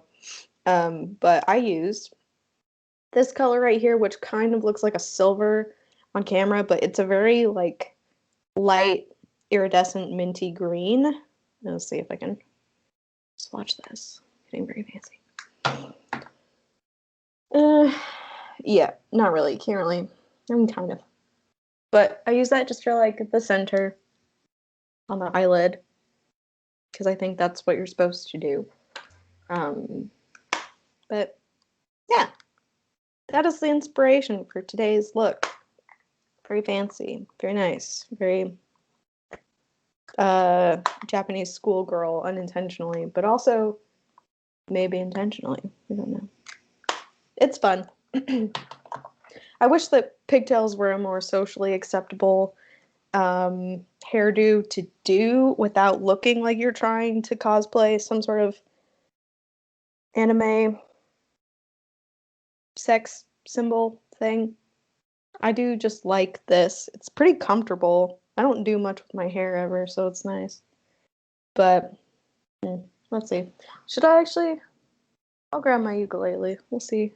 What's the worst that could happen? Oh no.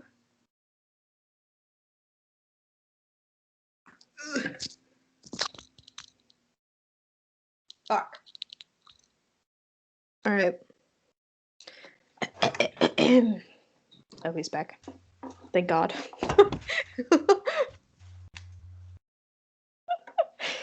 What? You saved me. Were you through with what you knew of ukeleling? I actually had not even started the ukeleling. I was putting it on. I was going through the products used on today's look. Oh, okay. And the inspiration behind this. So, If you're ever interested in that, you can rewind the podcast, I guess. Fair enough.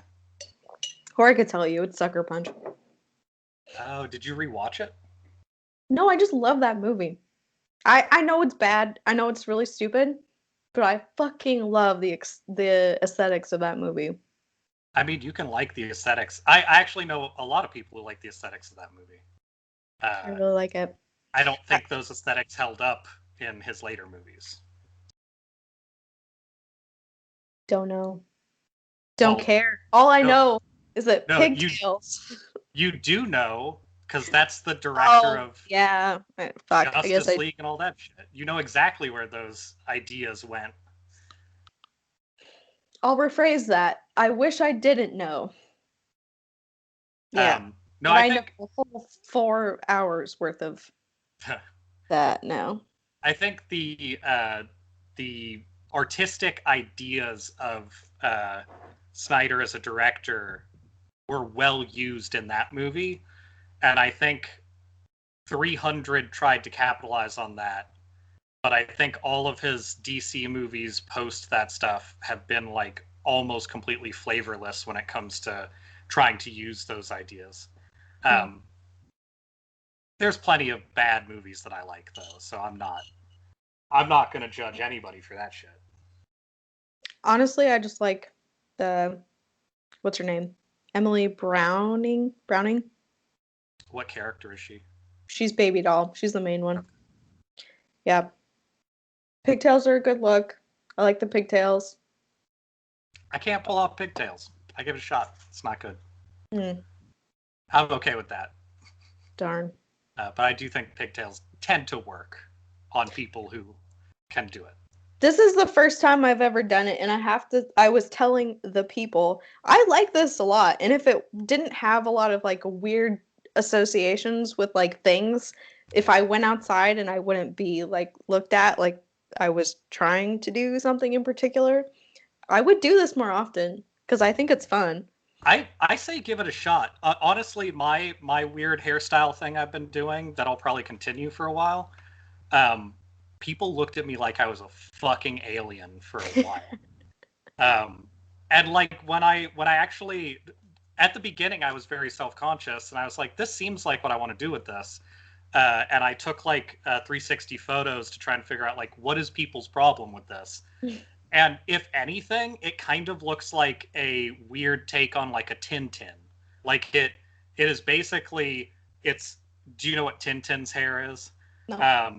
I'll find a picture. So it's. Oh, I also sent you a picture of what happens. I was gonna say. I sent you a picture of what happens when you spend a lot of time walking.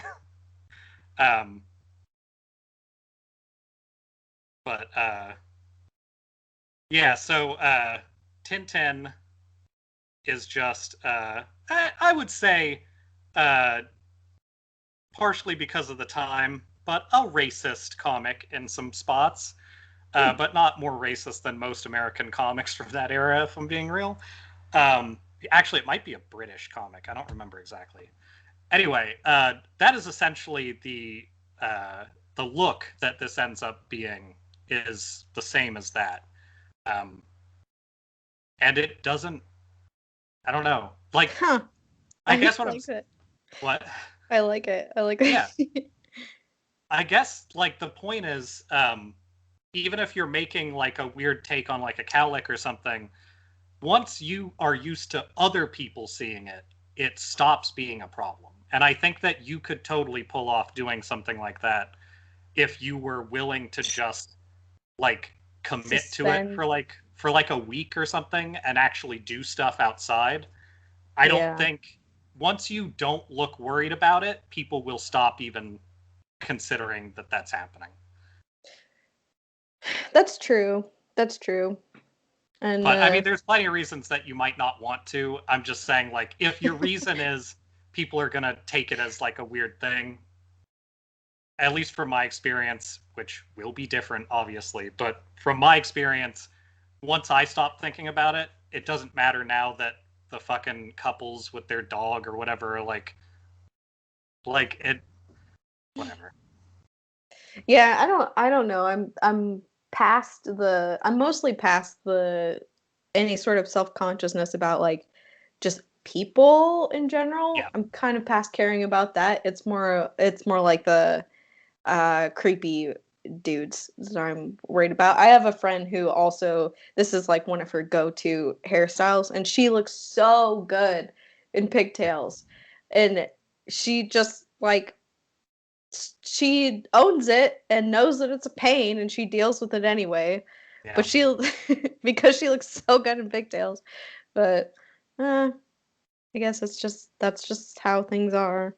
To be fair, that is why I don't wear certain clothes. Like Yeah. I used to wear weirder stuff more often, and now I do t-shirts and blank shirts and like occasionally button-ups, but Hmm. I much prefer weird clothing, and I think I look better in it, honestly, because I think my aesthetic is usually a little weird.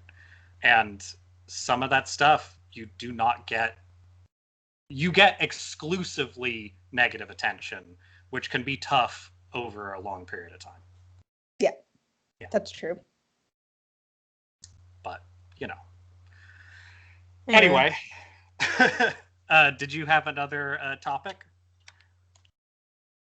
I did. So I probably should have talked about this first before I had that, but No. we're gonna go with it anyway. So I'm sure you've seen on like Twitter and the internets, people are posting pictures of signs that are like, "Sorry, no one's in the drive-through. People don't want to work here anymore." And Right. And also, I'm there's sure, like boomer backlash of like, sorry, I don't want to work anymore because I'm lazy. Yeah. yeah, yeah. So I've been seeing a lot of those, Mm-hmm. and I saw an article that somebody wrote from a, I'm not even sure actually what this news source is. It's called Daily KOS. I don't know what that Oh, is. daily costs. Yeah, are you familiar with this? Yeah. I've It's never like heard of this before. it's like slightly more left than centrist. Like Okay. it's not it's still in the like closer to uh um what's uh Pod Save America kind of stuff. Oh, Like okay. it's still the like edging towards neoliberal, but it's a little left of that. That makes sense. But this person, I will give them credit. Their username is Doug Bob. Wrote this article. Thank you, Doug Bob. Thank you, Doug Bob. I thought it was very interesting because they talk about like the news is now covering a lot of this is like, well, people are lazy now because they got money for free and now they don't want to go back to work because they've had the luxury of working at home. And this Doug Bob goes on to say that essentially, like, well, yeah, because people don't want to get sick. And they're realizing that a lot of these jobs that we risk, I mean, getting sick for can be done not there. Yeah. And also, generally, people don't want to go work for companies that don't care about them. And one thing that he says is like a lot of people. Yeah, this is. I'll have to maybe provide an actual link because he cites some actual surveys and stuff. But I'm just gonna casually talk about this. He talks I about how like, This is a casual podcast. is I this think a we're casual? Can I yeah, be yeah, casual? yeah.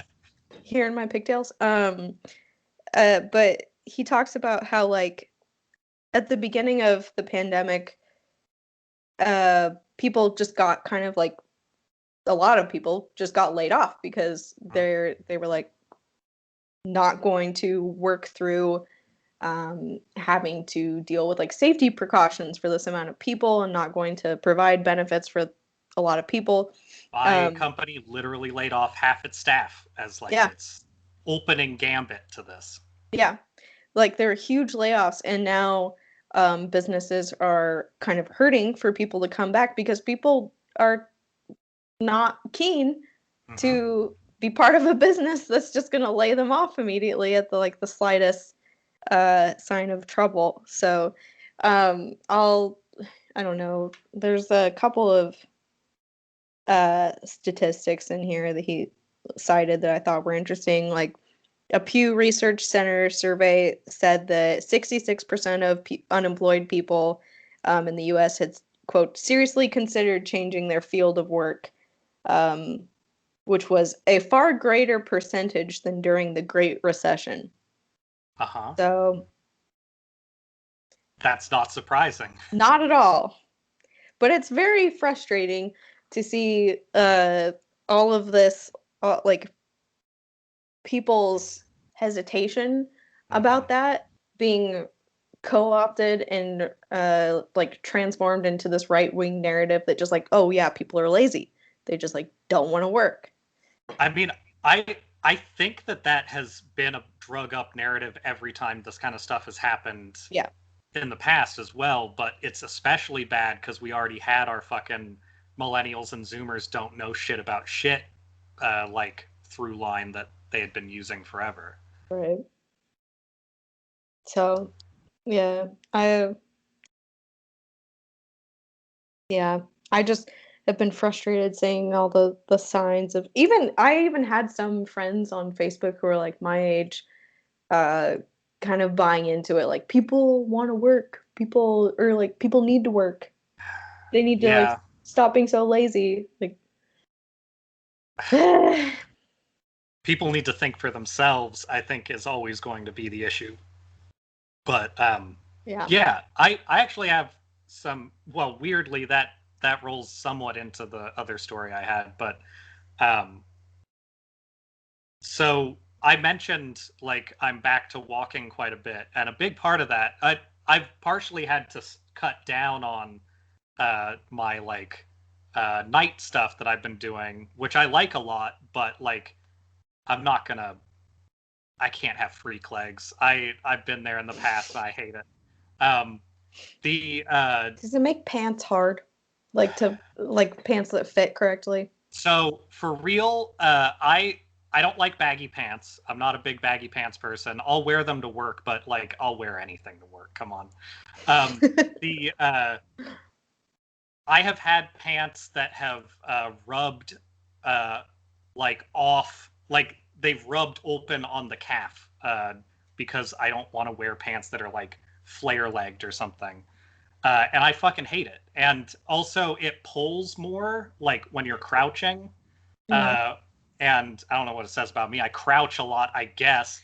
But what happens that you don't think about when you get extra torsion on the bottom of pants is that like also tightens the rest of it.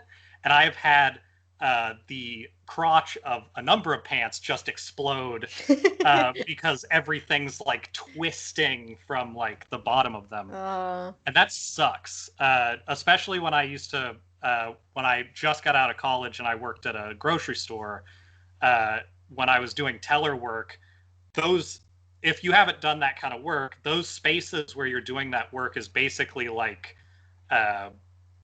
if you were in a cage that doesn't allow you to like move around at all. And so you're constantly rubbing against like these walls that are in there. And if you're my height, everything that you hit is like crotch level. And the fronts of my pants would just like shred because even though they're jeans, they like would be tight enough to where they would hit stuff and then just start to like pull apart. And all of that stuff sucks.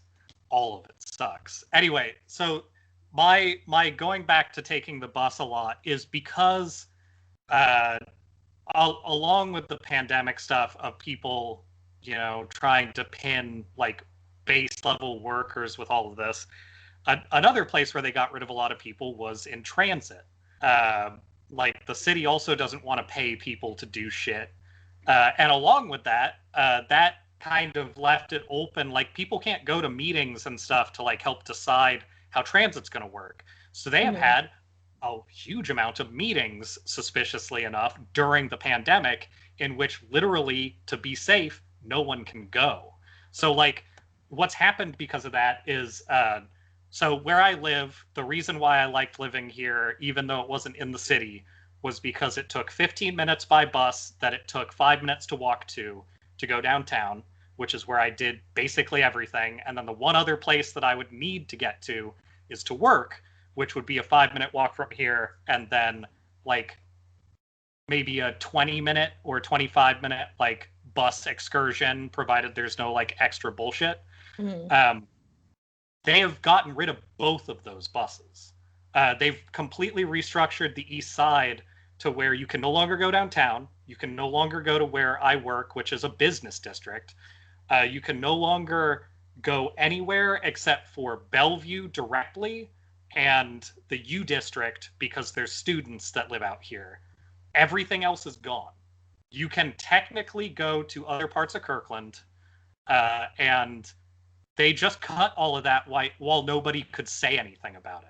And we've had graffiti and stuff down at the bus stop saying, like, let us go to Seattle all year. Like, but none of those people can go to a 2 p.m. Wednesday meeting in a public building. Like, it's just not tenable. Yeah. And they have been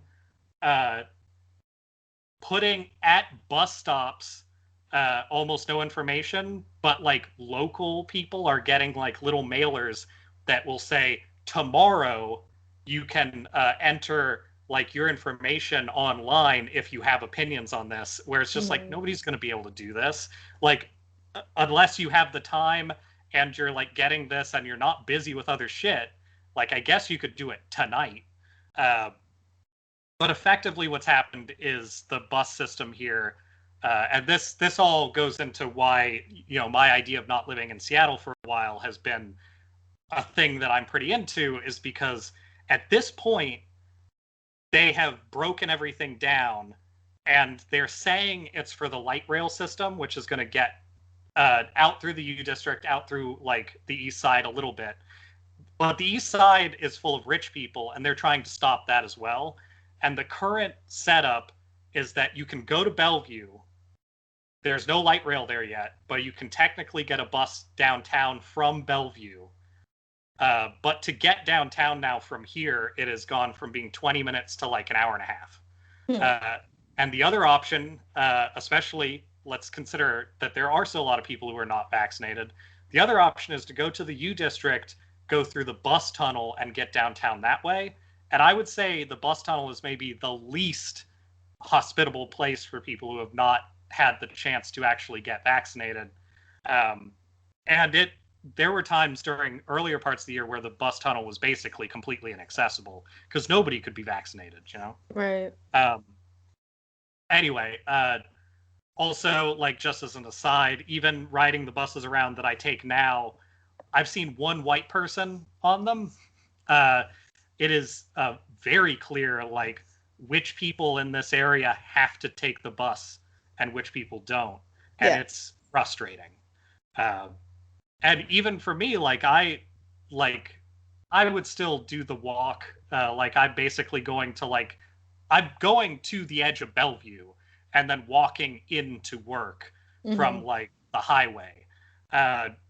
Most people wouldn't do that. Yeah. it's I don't see other people on sidewalks out there. Like, a lot of those sidewalks are even being worked on. Like, even as I'm doing it, having to like dodge a lot of like construction and shit.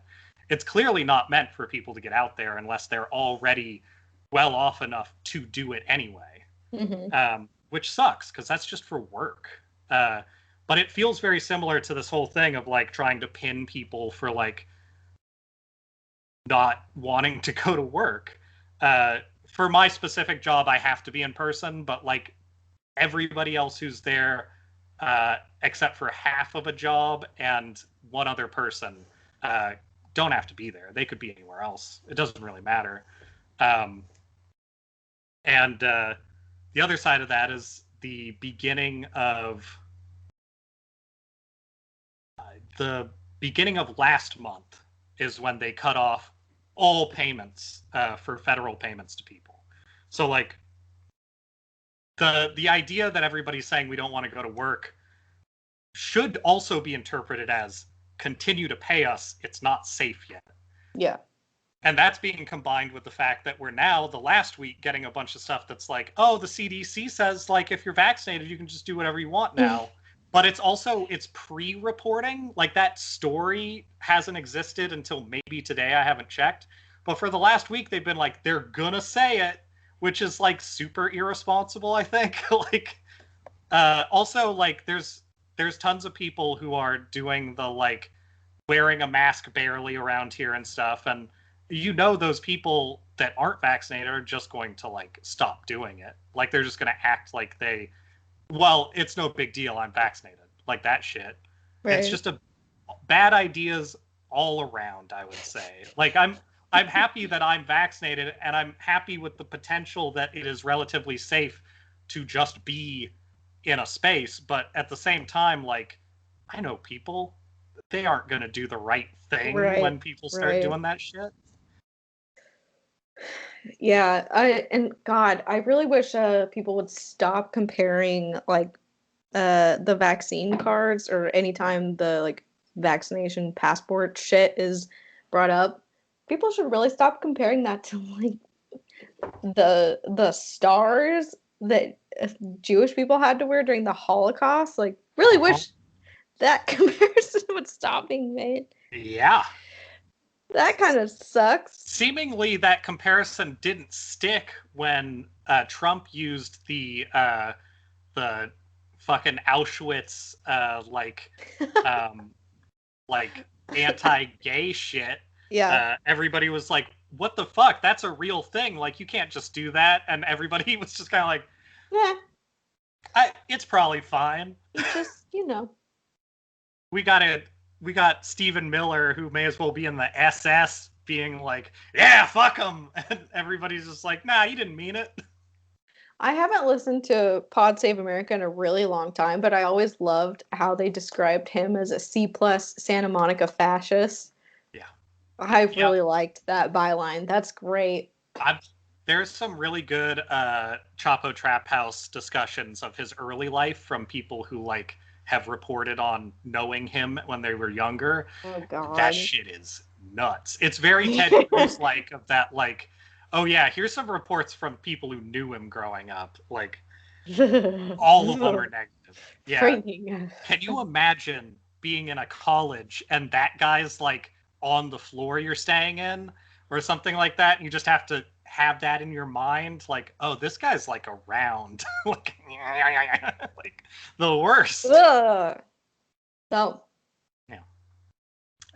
Apparently he was also one of those people who would get into debate stuff and argue, like, fascist leaning things because it was more fun, but seemingly he still argues fascist leaning things, so I feel like maybe that's just what he likes. Yeah. Speaking of unpleasant, have you kept up with Pokemon cards? Probably not, right? Yeah, I knew the answer to that. I don't know shit about Pokemon cards. I tried to play it; it was inscrutable. But I played what was it, Pokemon Go, for like a solid 2 days. Yeah, a friend of mine who I may be staying with for a period of time used to basically set up, like, entire days or evenings of, like, you're gonna come play Pokemon Go with me. And, like, it was fun hanging out, being outside and shit, but, like, I never really got into it. There's a old fucking game that I think has a somewhat newer entry from, like, fucking 2010, newer, because I think it's, like, a game from, like, the late 90s or something, called Phantasy Star Online. And there's a thing in it, because I remember having, like, I think it was a hand-me-down GameCube, and it had a disc that had, like, the first 2 games re-released on it. And the best thing about that game, which I don't think translates to Pokemon Go, is that you have a little robot, and you just give it, like, weird food. like forever, and it slowly changes into weird robots that kind of look like the food you gave it. I made a shirt about it in college, I think. Anyway, so I thought that was okay at the time, but Pokemon Go is like if that were a game, but the robot never changed. Like it just is not interesting, and it destroys your phone battery, and I just had no time for that. Oh yeah. It was so bad. I remember that specifically about it. That's one of the reasons I did not play it very much. Mary had a portable battery that we would have to take hits off of to keep that shit going. Priorities. It's important. That's important. Yep. It sure is. Gotta catch them all. I'm gonna try this. I gotta see. That looks so incredibly unpleasant. I gotta know. But partially because I would feel even less good about forcing this on other people if I hadn't at least tried it. Yeah, it's thick white chocolate. Wait, no, it's not. It's not regular. It's not regular at all. Uh-oh. That doesn't smell like white chocolate.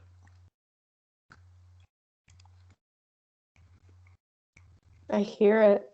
I can hear it.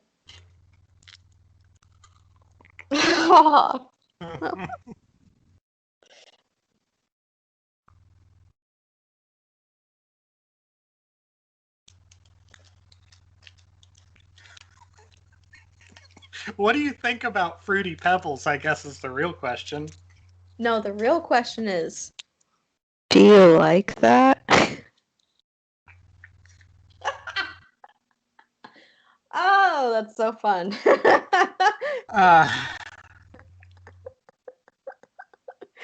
Well, that is so sweet. That is. Oh, so wash it down with the caramel Coca-Cola. I can't taste this through it. That's nasty. This tastes like Diet Coke after eating that. So I hope you like it.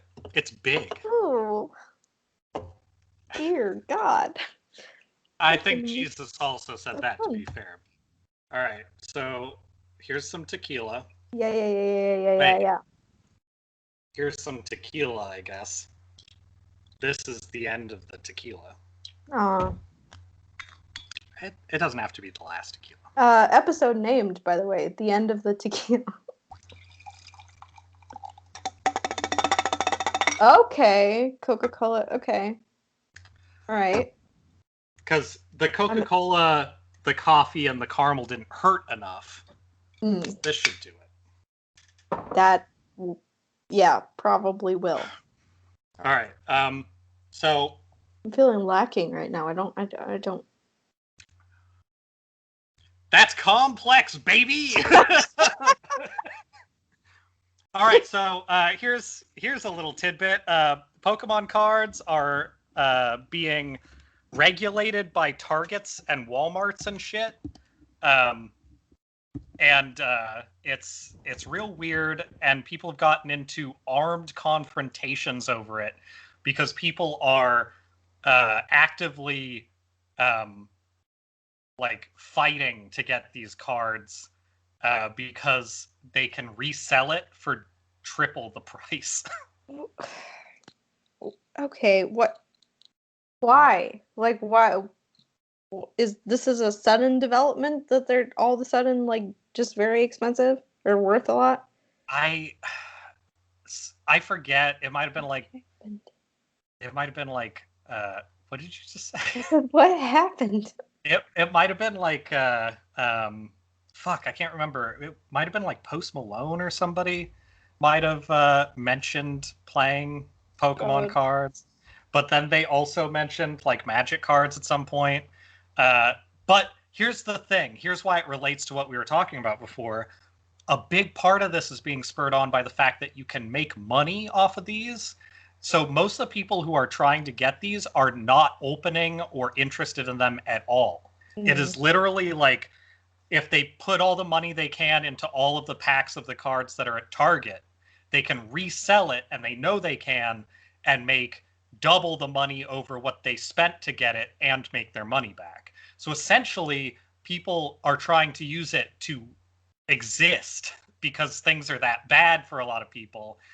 And so we get these stories like, I think it was a Walmart parking lot or a Walgreens parking lot where somebody had a gun and they were defending their cards they had bought from 4 people because people are just going nuts. And they've tried a bunch of stuff at like Targets and stuff, which like people are complaining like, you can't do this to my cards, which like, fuck off. Like, I don't care about that much. I think you should be able to buy them, but like clearly it's a problem. They need to figure out some way to deal with it.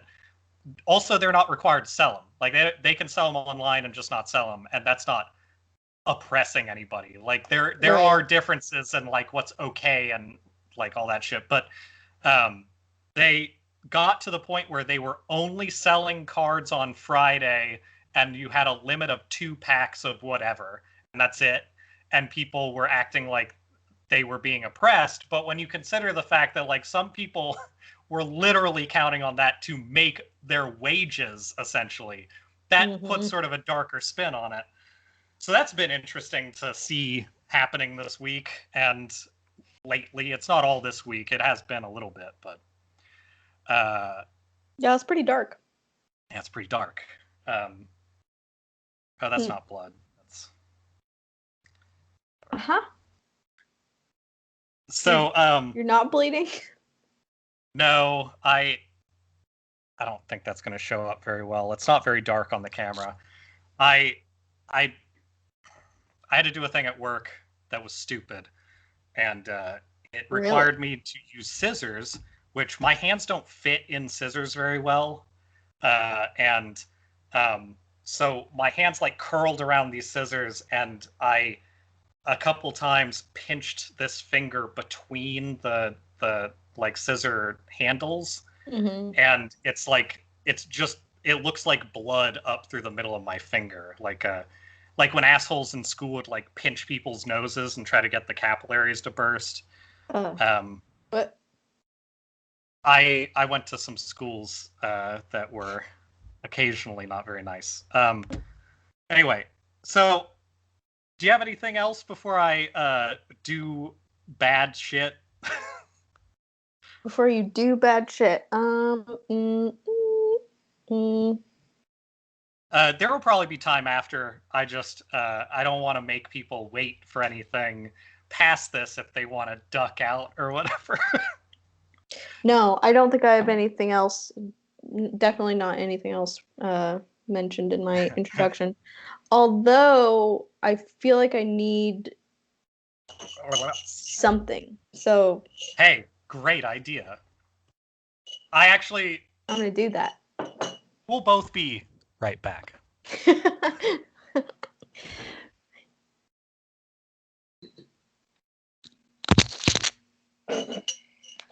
We love a podcast intermission.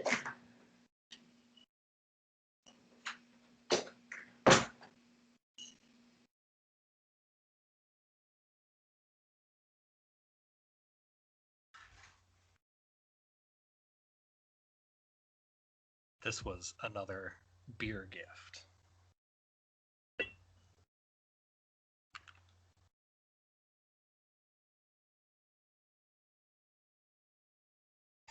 This stuff, it's still bad. So I'm going to be reading this in a different voice, but uncomfortably close. So I would suggest, leave the podcast on because like it's always better metrics if you finish something online. It's not like it's something we get money from or anything, but having it be more visible is fun. But just if you don't want to hear it, just turn the sound off, and it'll be me talking into a microphone that's probably, I think my camera's like this part of the screen, so I think my microphone, which is over here, is still going to be off of it. If you are seeing the microphone, that weird thing over it is a pop filter, and by pop filter I mean it's a sock that has holes in it, that I was going to use for making a puppet, and instead I use it to keep my microphone from sounding terrible. It is actually a studio microphone, so that's kind of fun, which I got almost completely by chance. Well,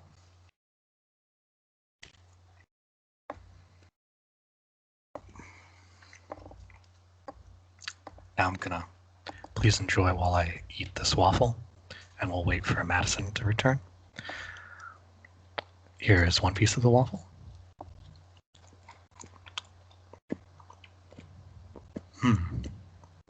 That's a pretty good waffle. So were you here for your haircut today? Mm-hmm.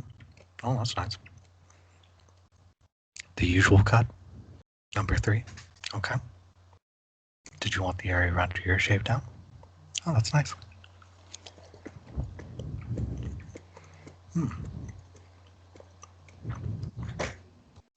I see you brought your dog with you.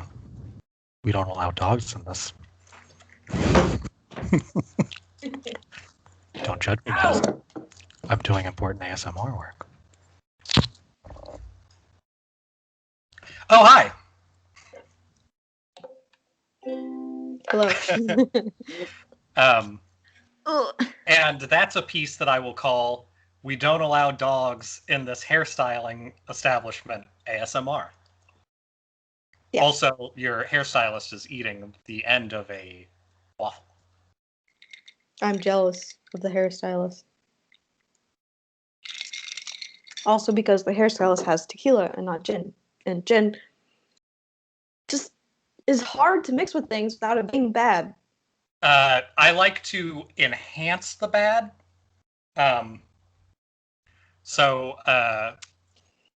For me, I'm a big fan of taking something that already tastes like hard, grungy mint and then adding gin to it, so it's just like a real rough one.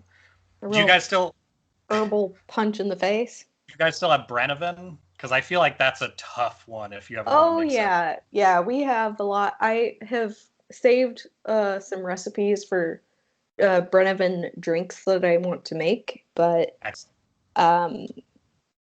yeah, I have yet to go out and specifically procure those ingredients. But one of them, I'm not going to be able to find this. I don't know why I'm looking for it, but it sounded really good. It was called like it was like there was whiskey in it too. And it was like a smoky. Yeah, I can't remember specifically what it was, but it sounded really good. We'll have to make some when you come. Yeah, if you can figure out what we need for that, that might be excellent. Because whiskey and Brennivin sounds like it might kill me, but like I would be kind of okay with that. Honestly, you might fight something.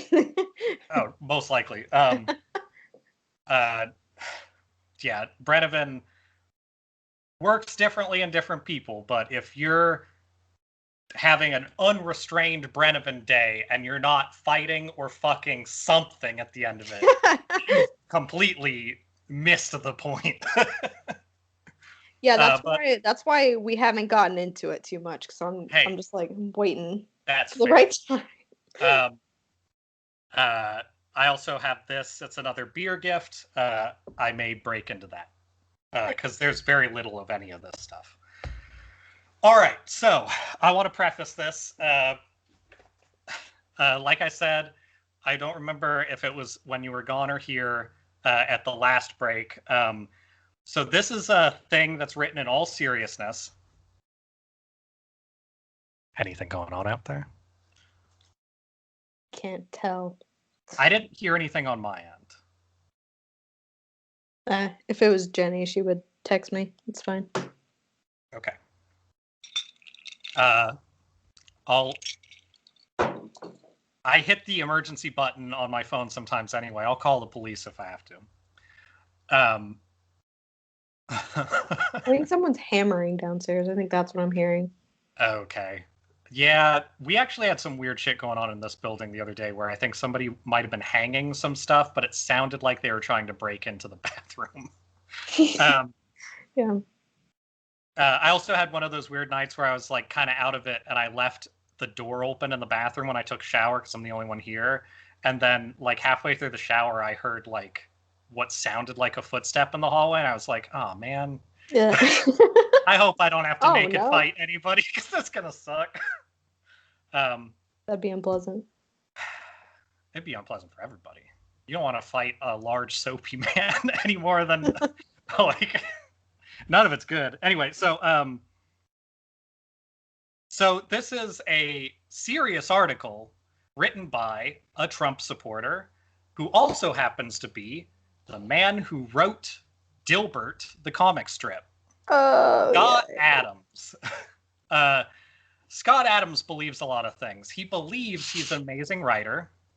He believes that he has worked very hard to be a millionaire Dilbert artist, which I will say, I could have been a Dilbert artist in junior high pretty easily.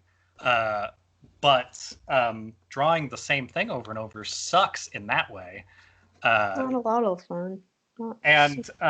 Dilbert sucks. Dilbert is not a particularly good comic. I feel like it's been around for 500 years and it hasn't changed. I saw it 10 years ago and I saw it probably 2 years ago and I was like, yeah, is this from 10 years ago?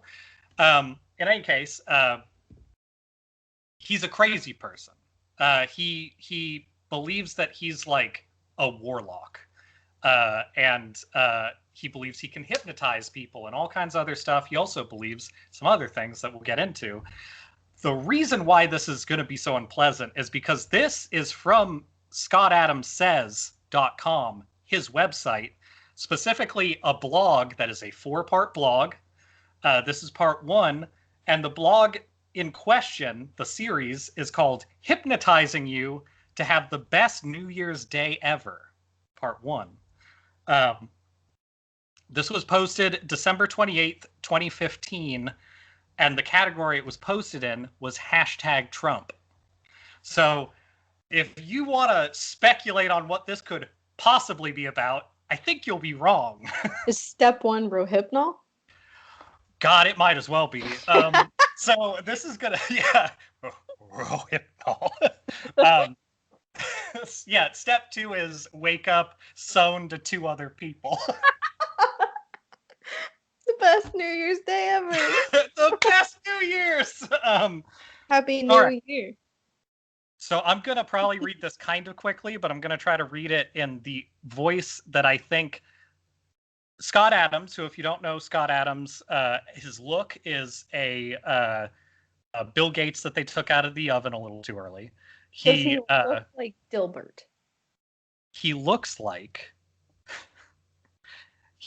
if you tried to wrap skin around a skeleton that you could find in Dilbert, but he doesn't look like Dilbert. Nice. I will say from things that I've heard, he has other blog posts that mention things like the fact that his giant Dilbert-shaped house has a bathroom in it that is only for the cats. So there's things like that you just kind of should know about the creator of Dilbert and his perceived sexual prowess, which we will be getting into here. Oh God! So I'm gonna need everybody to really just forgive me for all of this. Okay, please hold. Yeah, it's not gonna be good, and that's a really good idea. All right. Oh wow! Okay. Because that bad, huh? This is okay.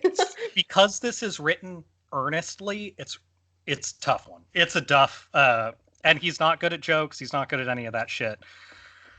Okay, so are you guys ready to have?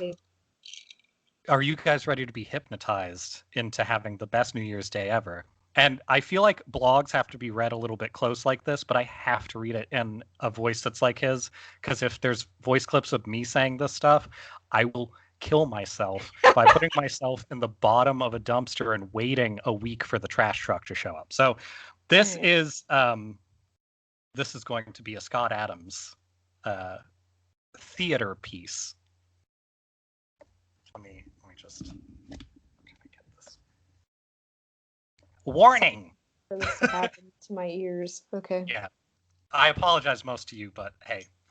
Warning, what follows is real hypnosis without a trance.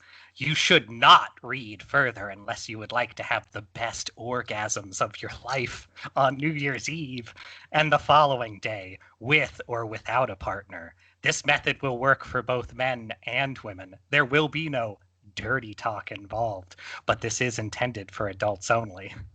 Also, he's lying.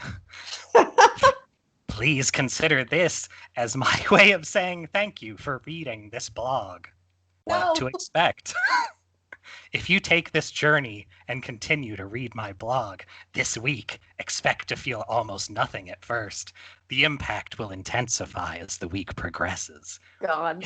Hypnosis is a cumulative thing. Imagine starting with a small quantity and doubling it every day. The last doubling is the big one. Oh. Man who wrote Dilbert. I hate it. I hate that. I hate it. Okay. This plan will only work if you want it to work, but that is true of hypnosis in general.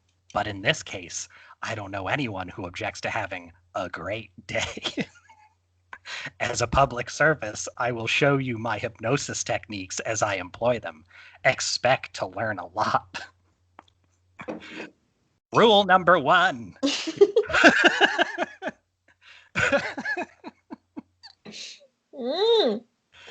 Your first lesson is that explaining the technique doesn't have any effect on the result.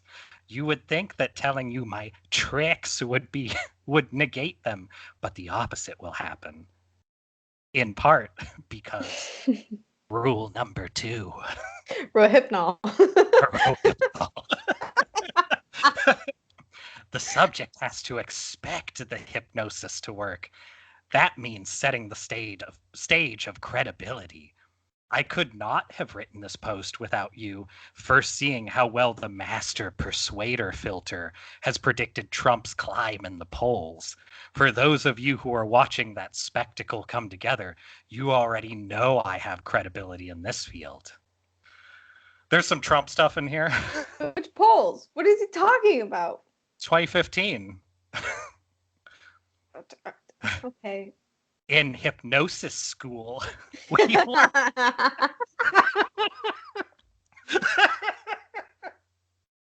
Fuck. In hypnosis school, we learned that you get better results when you charge for your hypnosis services.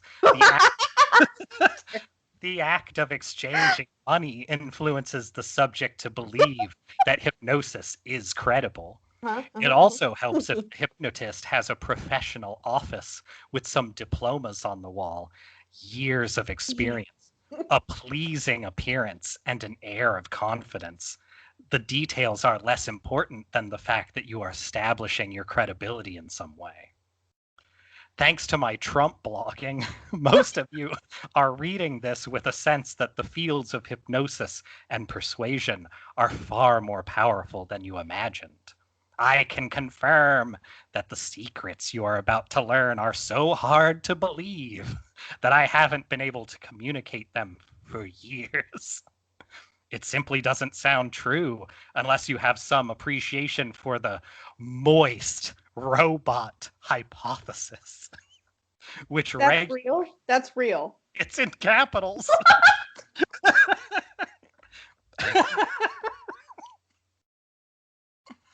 What the fuck is this? I don't fucking know. I'm not a psychopath. Jesus Christ. Sorry. The moist robot hypothesis, which regular readers of this blog now have. Having established my credibility, I am now free to communicate effectively. When Donald Trump wrote his book, The Art of the Deal, he set the stage for every negotiation of this that followed, including running for president. That book was a bestseller, and it makes anyone who negotiates with him expect he will get the better deal. So he does. Setting expectations is a huge part of influence. Rule number 3. In hypnosis and influence in general, never tell someone they will feel an experience unless you're sure it will happen. Otherwise, you lose the credibility you need for the process to work. It feels like he is saying the same shit over and over, but grosser and grosser. Yeah. Maybe It's that's getting progressively worse. That's for sure.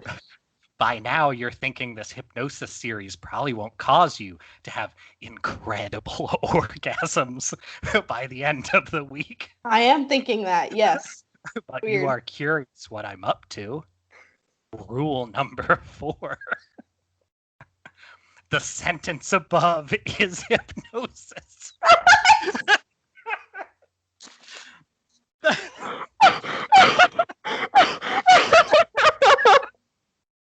Fuck.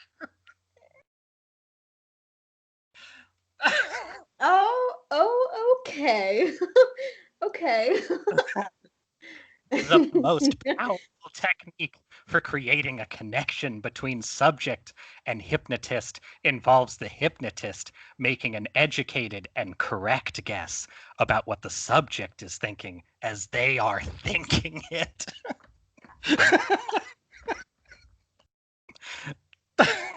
Oh. Okay. This blurs the distinction between your mind and my mind. Okay. You feel we are on the same wavelength. It makes you comfortable that I know your thoughts and approve of them, which I do. Please no. God, no. Please, God, no. Stay out of my head. Rule number 5. Everyone wants approval. They want it badly. And adults almost never get it during a typical week. Humans, like animals, can be trained to respond almost by reflex to treats. Ew. Ew. Approval is the ultimate treat for a human. Rule number 6. Do you see why I'm reading it in this voice? That is the only way this can be said. Yeah, I understand. I get it. I get it. In hypnosis, it is permissible and often advantageous to use pseudo-logic to form connections in the subject's mind. For example, later in this post, I'm going to explain the biological basis for why many of you will have the best New Year's experience of your lives. If not the best experience of all time, certainly one of the most memorable, but probably also the best. Rule number 7. Oh, sorry. Do you like that? Let me get some tea.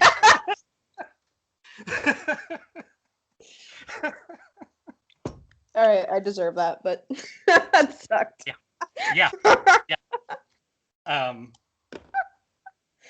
Oh, it's in my ears. I don't like it. No, it's. Oof.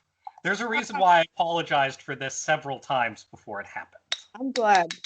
Because Yeah. I already gave people an out while I was talking one-on-one, but I told them to keep it on without the volume because it's still better to finish the video. Oh, that's pretty good. Definitely not as good a label. But it might help me not die in the next couple minutes. Okay. Did you notice I was talking past the sale right there? Ew. Because I caused you to wonder if you will have the best day of your life or just one of the best.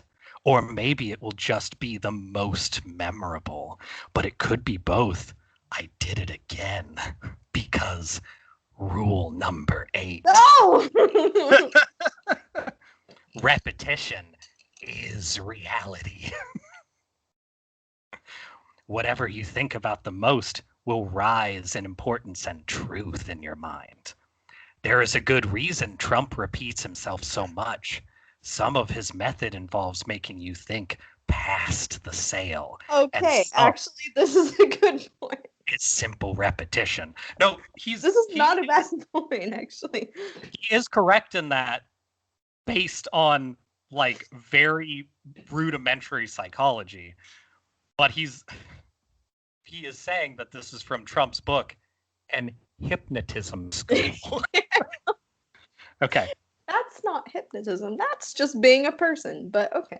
Yeah. Being an asshole, usually. Mm-hmm. Now I will explain why this will work from a biological perspective. As I explained in Rule 6, don't get too hung up on my logic or the science of what follows. This is intended for effect, not accuracy. In other words, what follows is constructed to sound true. As long as you don't think about it too deeply to another person, often you have to provide a reason. But science tells us the reason can simply sound like a reason. And people respond as if the reason made sense. For example, every bad idea from every politician. So here we go. The main goal of any species is survival and reproduction. And to that end, we have evolved to prefer mates with some sort of genetic advantage. But the interesting thing is that there are several types of genetic advantages, and all of them work for some types of people. You might crave a dumb mate with perfect muscle structure, or a brilliant mate who is not physically fit, or maybe you are attracted to ambitious mates or powerful mates. We evolved to look for any individual traits of reproductive advantage, not to find all of those traits in any one person. What matters to the species is that we acquire lots of good traits on average, not that your specific marriage goes well. Anyway, the point is that our sex drives are activated when we encounter people who are incredibly personal. Smart, ambitious, successful, talented, confident, or unusually fit. Says something about his whole thing with that word choice. Any of those traits activate our sex drives by reflex, so make sure you are operating in an arena that shows off your best trait, as I am right now. For the hetero man reading this, my writing does not activate your sex drive. But for the few women reading this, my language skills activate your sex drive. I know it. Rule number 4, expect me to use that knowledge during the week. But what about the straight men reading this blog? What's in it for them? Answer, tools. He's doing some like pickup artist shit in the middle of this. Okay. All right, let me get some beer in me. Yep. God, how are you doing this? This is a lot. It's rough. Are you okay? No. That's a stupid question.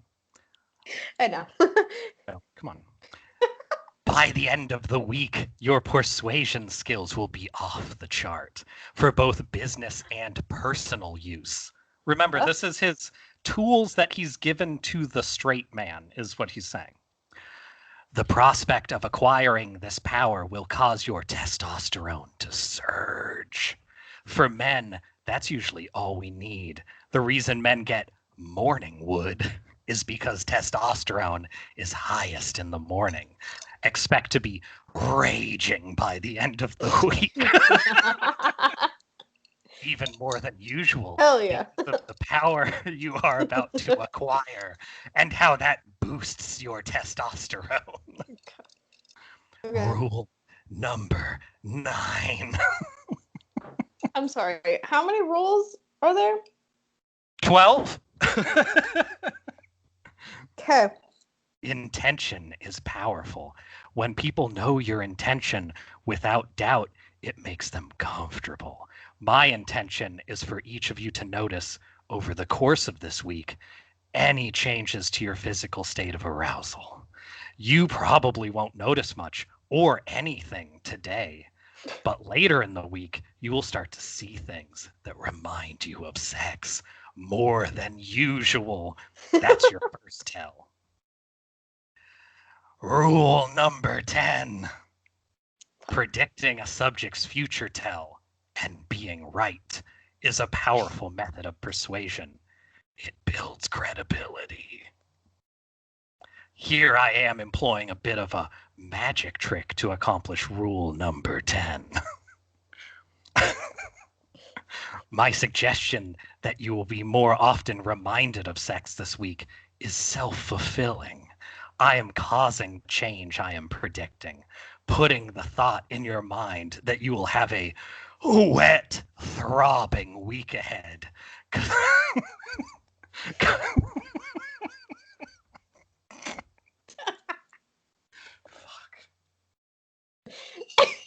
Huh? I'm gonna die earlier than I was before I read this.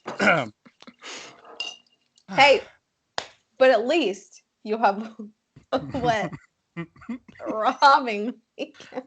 You will have a wet, throbbing week ahead. Okay. Causes you to notice sexual suggestions in the environment that you might not, or that you might have missed before. Some call this effect reticular activation, also known as the reason you can hear your name in a room full of noise. Good luck concentrating today. Tomorrow will be even better. And by Thursday night, well, it might be one of the best New Year's celebrations of your life. Or one of the best, probably in the top 3. So it was 9 rules, I guess. No, 10 rules. So that's part 1 of 4. What the fuck? Because he does 3 more of these leading up to it. To New Year's? Mhm. That's a lot of lead up to New Year's. Now, That's to be all. fair, that is the longest one, I believe. Ugh, God. But yeah. So it doesn't get any better. See, here's the thing. I could read part 2. How long is part 2? I mean, we would have enough to do it. I know that. So here's the thing. I could read part 2, and then in the future, when you least expect it, part 3 and 4 could be coming at you. The alternative to this, should you choose not to have part 2, is 3 more podcasts where this happens to you.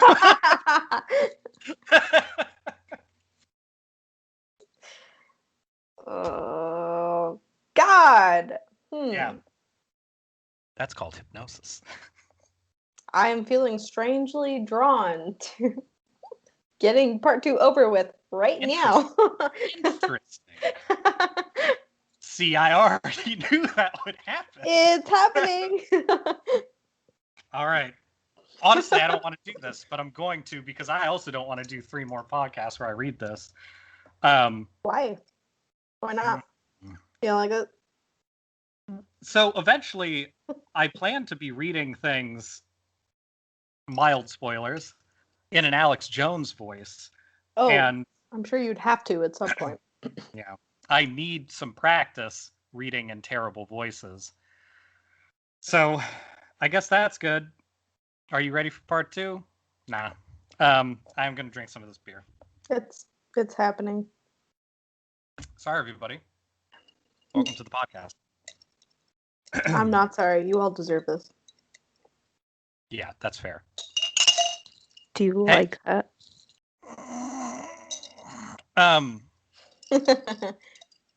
Not you, everyone else. Yeah. I'm trying to let it wash over me and not take it. So Don't take it personal.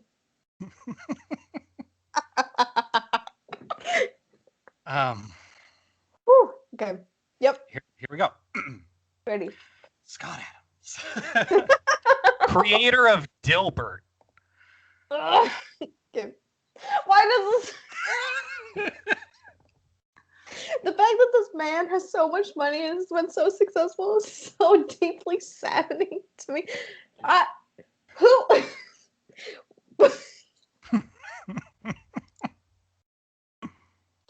What kind of person?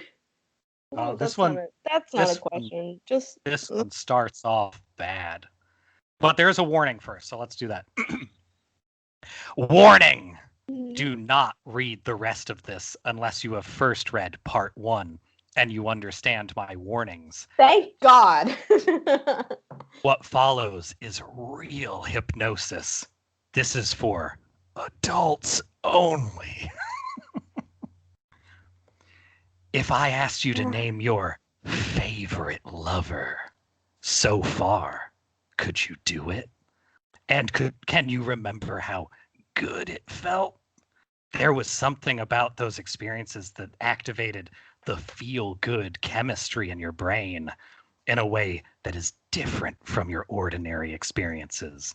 Suppose we could reproduce that sort of brain chemistry without needing that specific lover.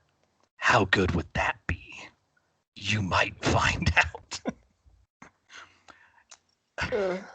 Yesterday, I said you would not yet feel any physical or mental changes from my blogging on this topic, even though a few of you probably did. Though a few today, 30 to 50% of you will have an actual physical reaction, but few of you will admit it later. How? Yeah, you answered your own question. Okay. Yep. Perfect. Thank you. To do hypnosis right, you need to understand how humans are wired. And that understanding requires you to accept the idea that everyone is different and profoundly different, not just on the surface. As soon as you believe others should or do see the world the way you see it, you lose your ability to influence. So being open-minded is a necessary condition to being a master persuader. You can't change a mind that you think needs to be fixed. By analogy, you can't drive a car that you believe will not start because you won't even try. Don't let your beliefs limit your options. That's just gobbledygook. But just like start the car. What? Yeah. What? Okay. Yep. In my experience, about a third of the adult population are sexually dominant, and a third are sexually submissive, and a third are miscellaneous whatever. This is some really good math. Yep. Hey, he said it was in his experience as well. I'm going to go ahead and assume that means he's been with 3 people. Yeah. And one of them was miscellaneous whatever. And most people can move from one category to another depending on the partner and the day. But in general, people have a base sexual preference for being in charge or not. In hypnosis class, we learned that you can discover a person's sexual preferences by their word choice. I can't do that with a blog audience, so I will treat my dominant and submissive readers separately. Dominants, today you get to watch and learn. Submissives of both genders, it's your turn. And yes, I do know how that made you feel. Yeah, Scott Adams about to get nasty. Okay. I am going to turn my full attention to you today, and you probably already know I approve of your submissive sexual nature. I love it. Here's why.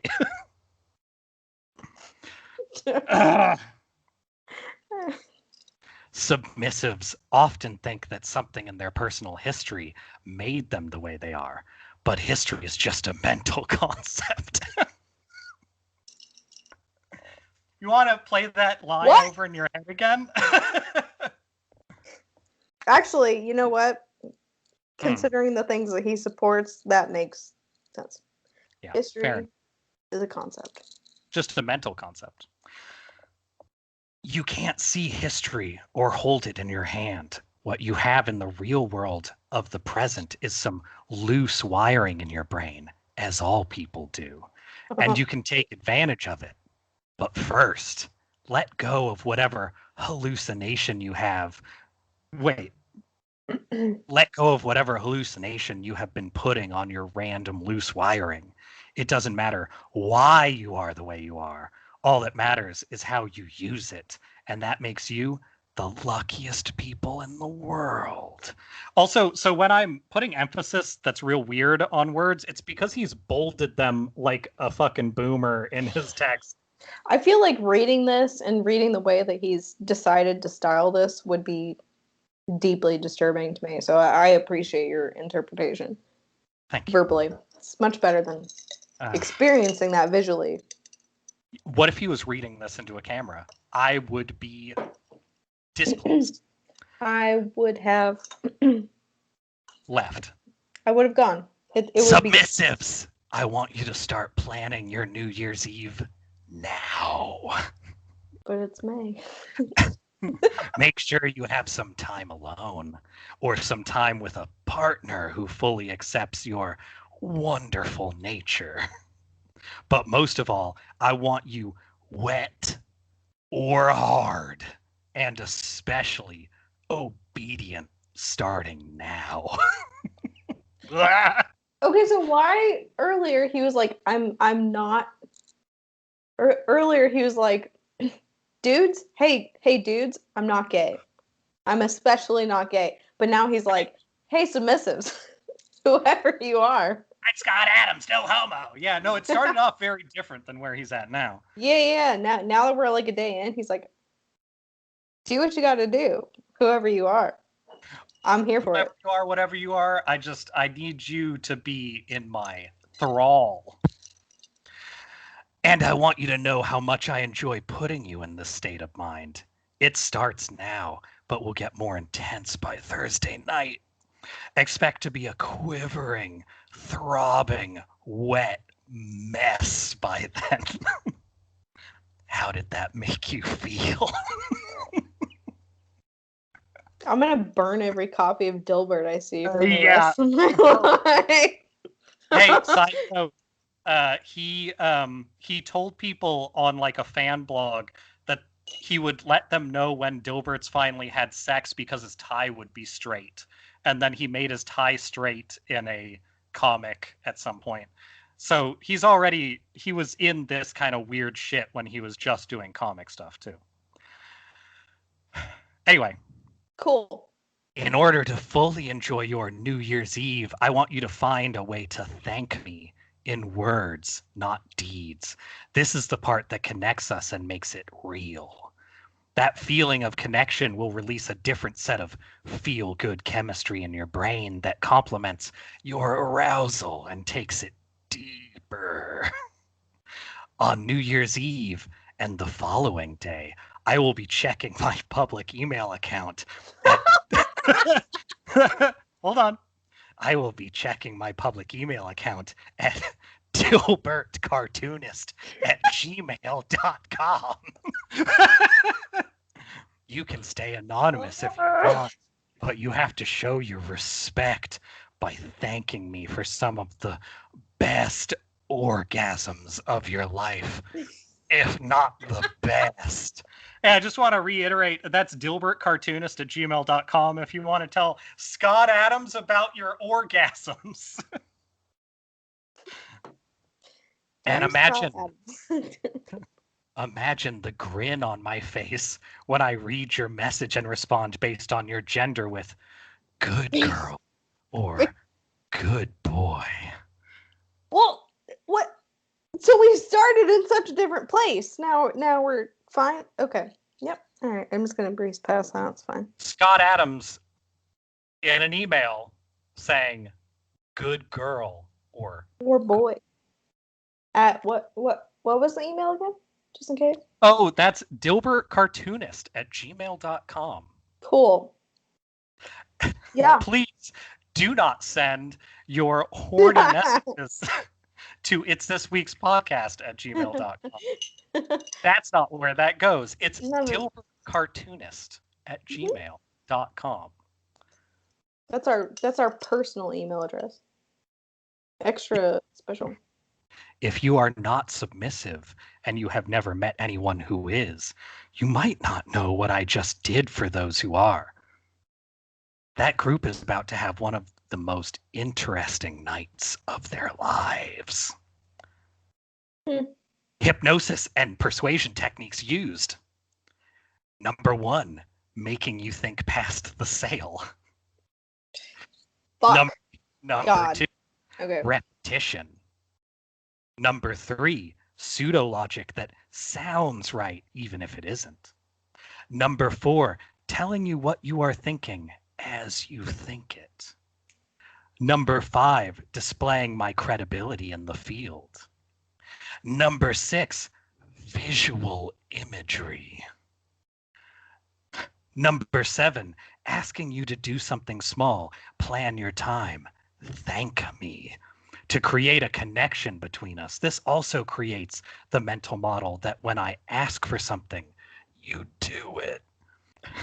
I start small and make sure the benefit is yours, but create the pattern that I ask you to do. Number 8, open-minded suggestions do not over-specify how you will enjoy yourself. Enjoy yourself. Sorry, there was a jelly in my throat. Oh, yeah. Number 9, Yep. permission and approval given. Humans crave approval. Permission is a form of approval. Number 10. So breathy. Like, I can't. Okay. Number 10. In paragraph 1, I asked you to imagine your favorite lover. That was to put your mind in the right place. It had no other purpose. 11. Good girl and good boy are words that society has packed with power. To an alpha personality or someone with a weak ego, they register as an insult. To a submissive, those words are like mental heroin when used in the right context. You can't understand the power of those words until you use them in the right context. Try them and be amazed. Number 12. Ask a question that will force an answer that conforms to your line of persuasion. E.g., how did that make you feel? I might be leaving out. Do you like that? God. Fuck! Yep. Okay. I might be leaving out a few methods because I use them somewhat automatically when I write. Let me know if I missed any. And when you read this post a second time, know that I wanted that to happen. Repetition is good. Fuck you, Scott Adams. Oh, boy. Halfway through. No, wait, really? Are you serious? No. That's part 1 and 2. I mean halfway through of all. Oh my god. We are not reading more of that today. It's not going to happen. But god damn, Scott Adams, you are a dumb, nasty fuck. I thought that was halfway through the second one. I was like, oh, I don't think I don't think I can. I can't hear Scott Adams say "good girl" again or "good boy" again. Oh, good boy. It's not good. None of it is good. Anyway, hey, if you stuck around for all that, fucking congratulations. Oh my god. Yeah, congratulations, and also I'm so sorry. I'm so sorry. Oh no. Oh no. We need $500 million mansion guy here to be like, I'm so sorry. Invite everybody on his god plane.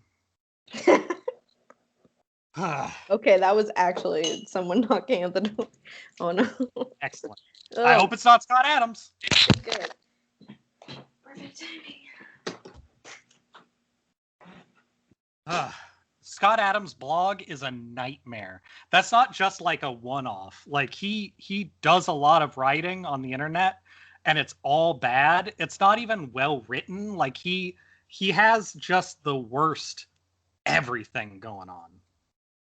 He was also like very public about believing that Trump was incredibly smart because he was hypnotizing the country, which is one way to think about it. But I think capitalism has done that hypnosis work for everybody.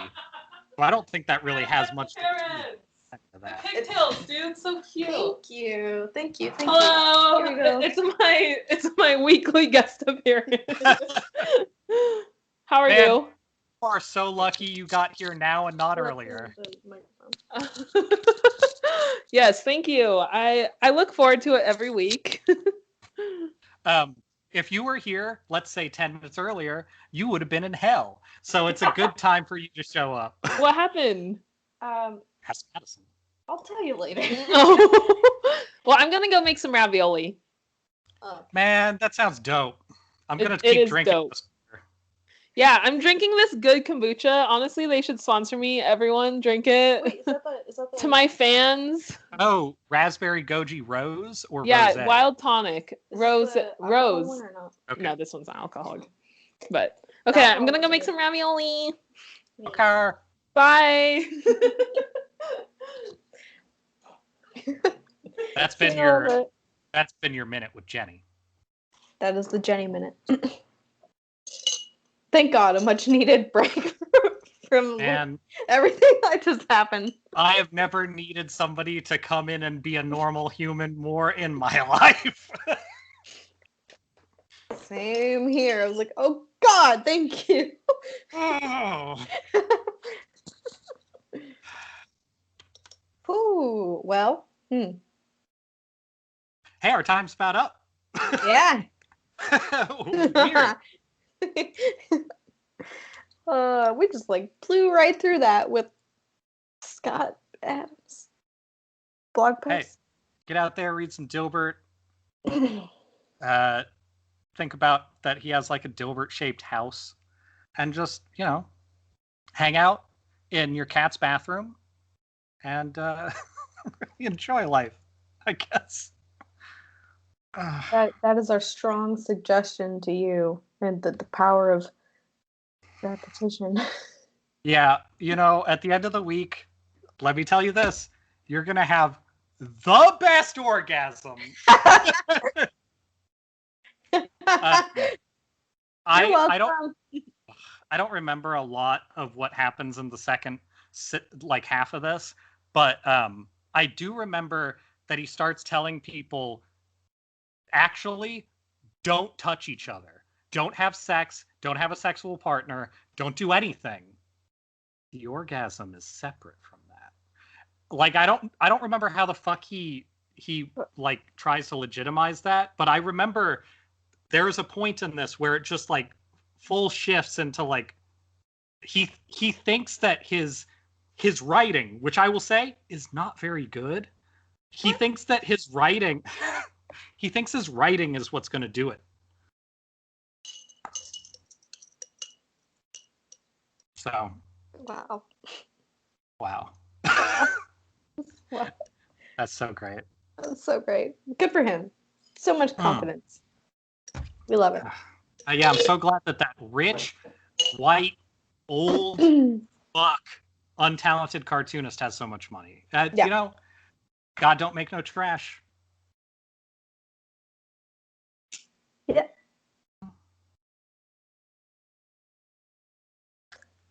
Also, because my face was closer to the camera, it's not like super washed out. Because I guess the camera adjusted. Well, the sun went down, so I'm very dark now. That's fine. I am glad that you changed it from the red light now. I wasn't sure why, but it actually is. There's time. If I had finished reading Scott Adams and it was you with a red light background right away, that would have been upsetting. Yeah. Okay. Well, I guess I'll end this week by saying I'm sorry, Madison, and I'm sorry, everybody listening. Yeah, and I'm gonna do it again. I'm not sorry. I'm about to have the best orgasm of my entire life. So that must be some fantastic ravioli.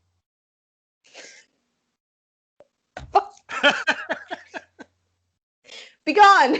Be gone. Do you like that? No, I don't. Clunky.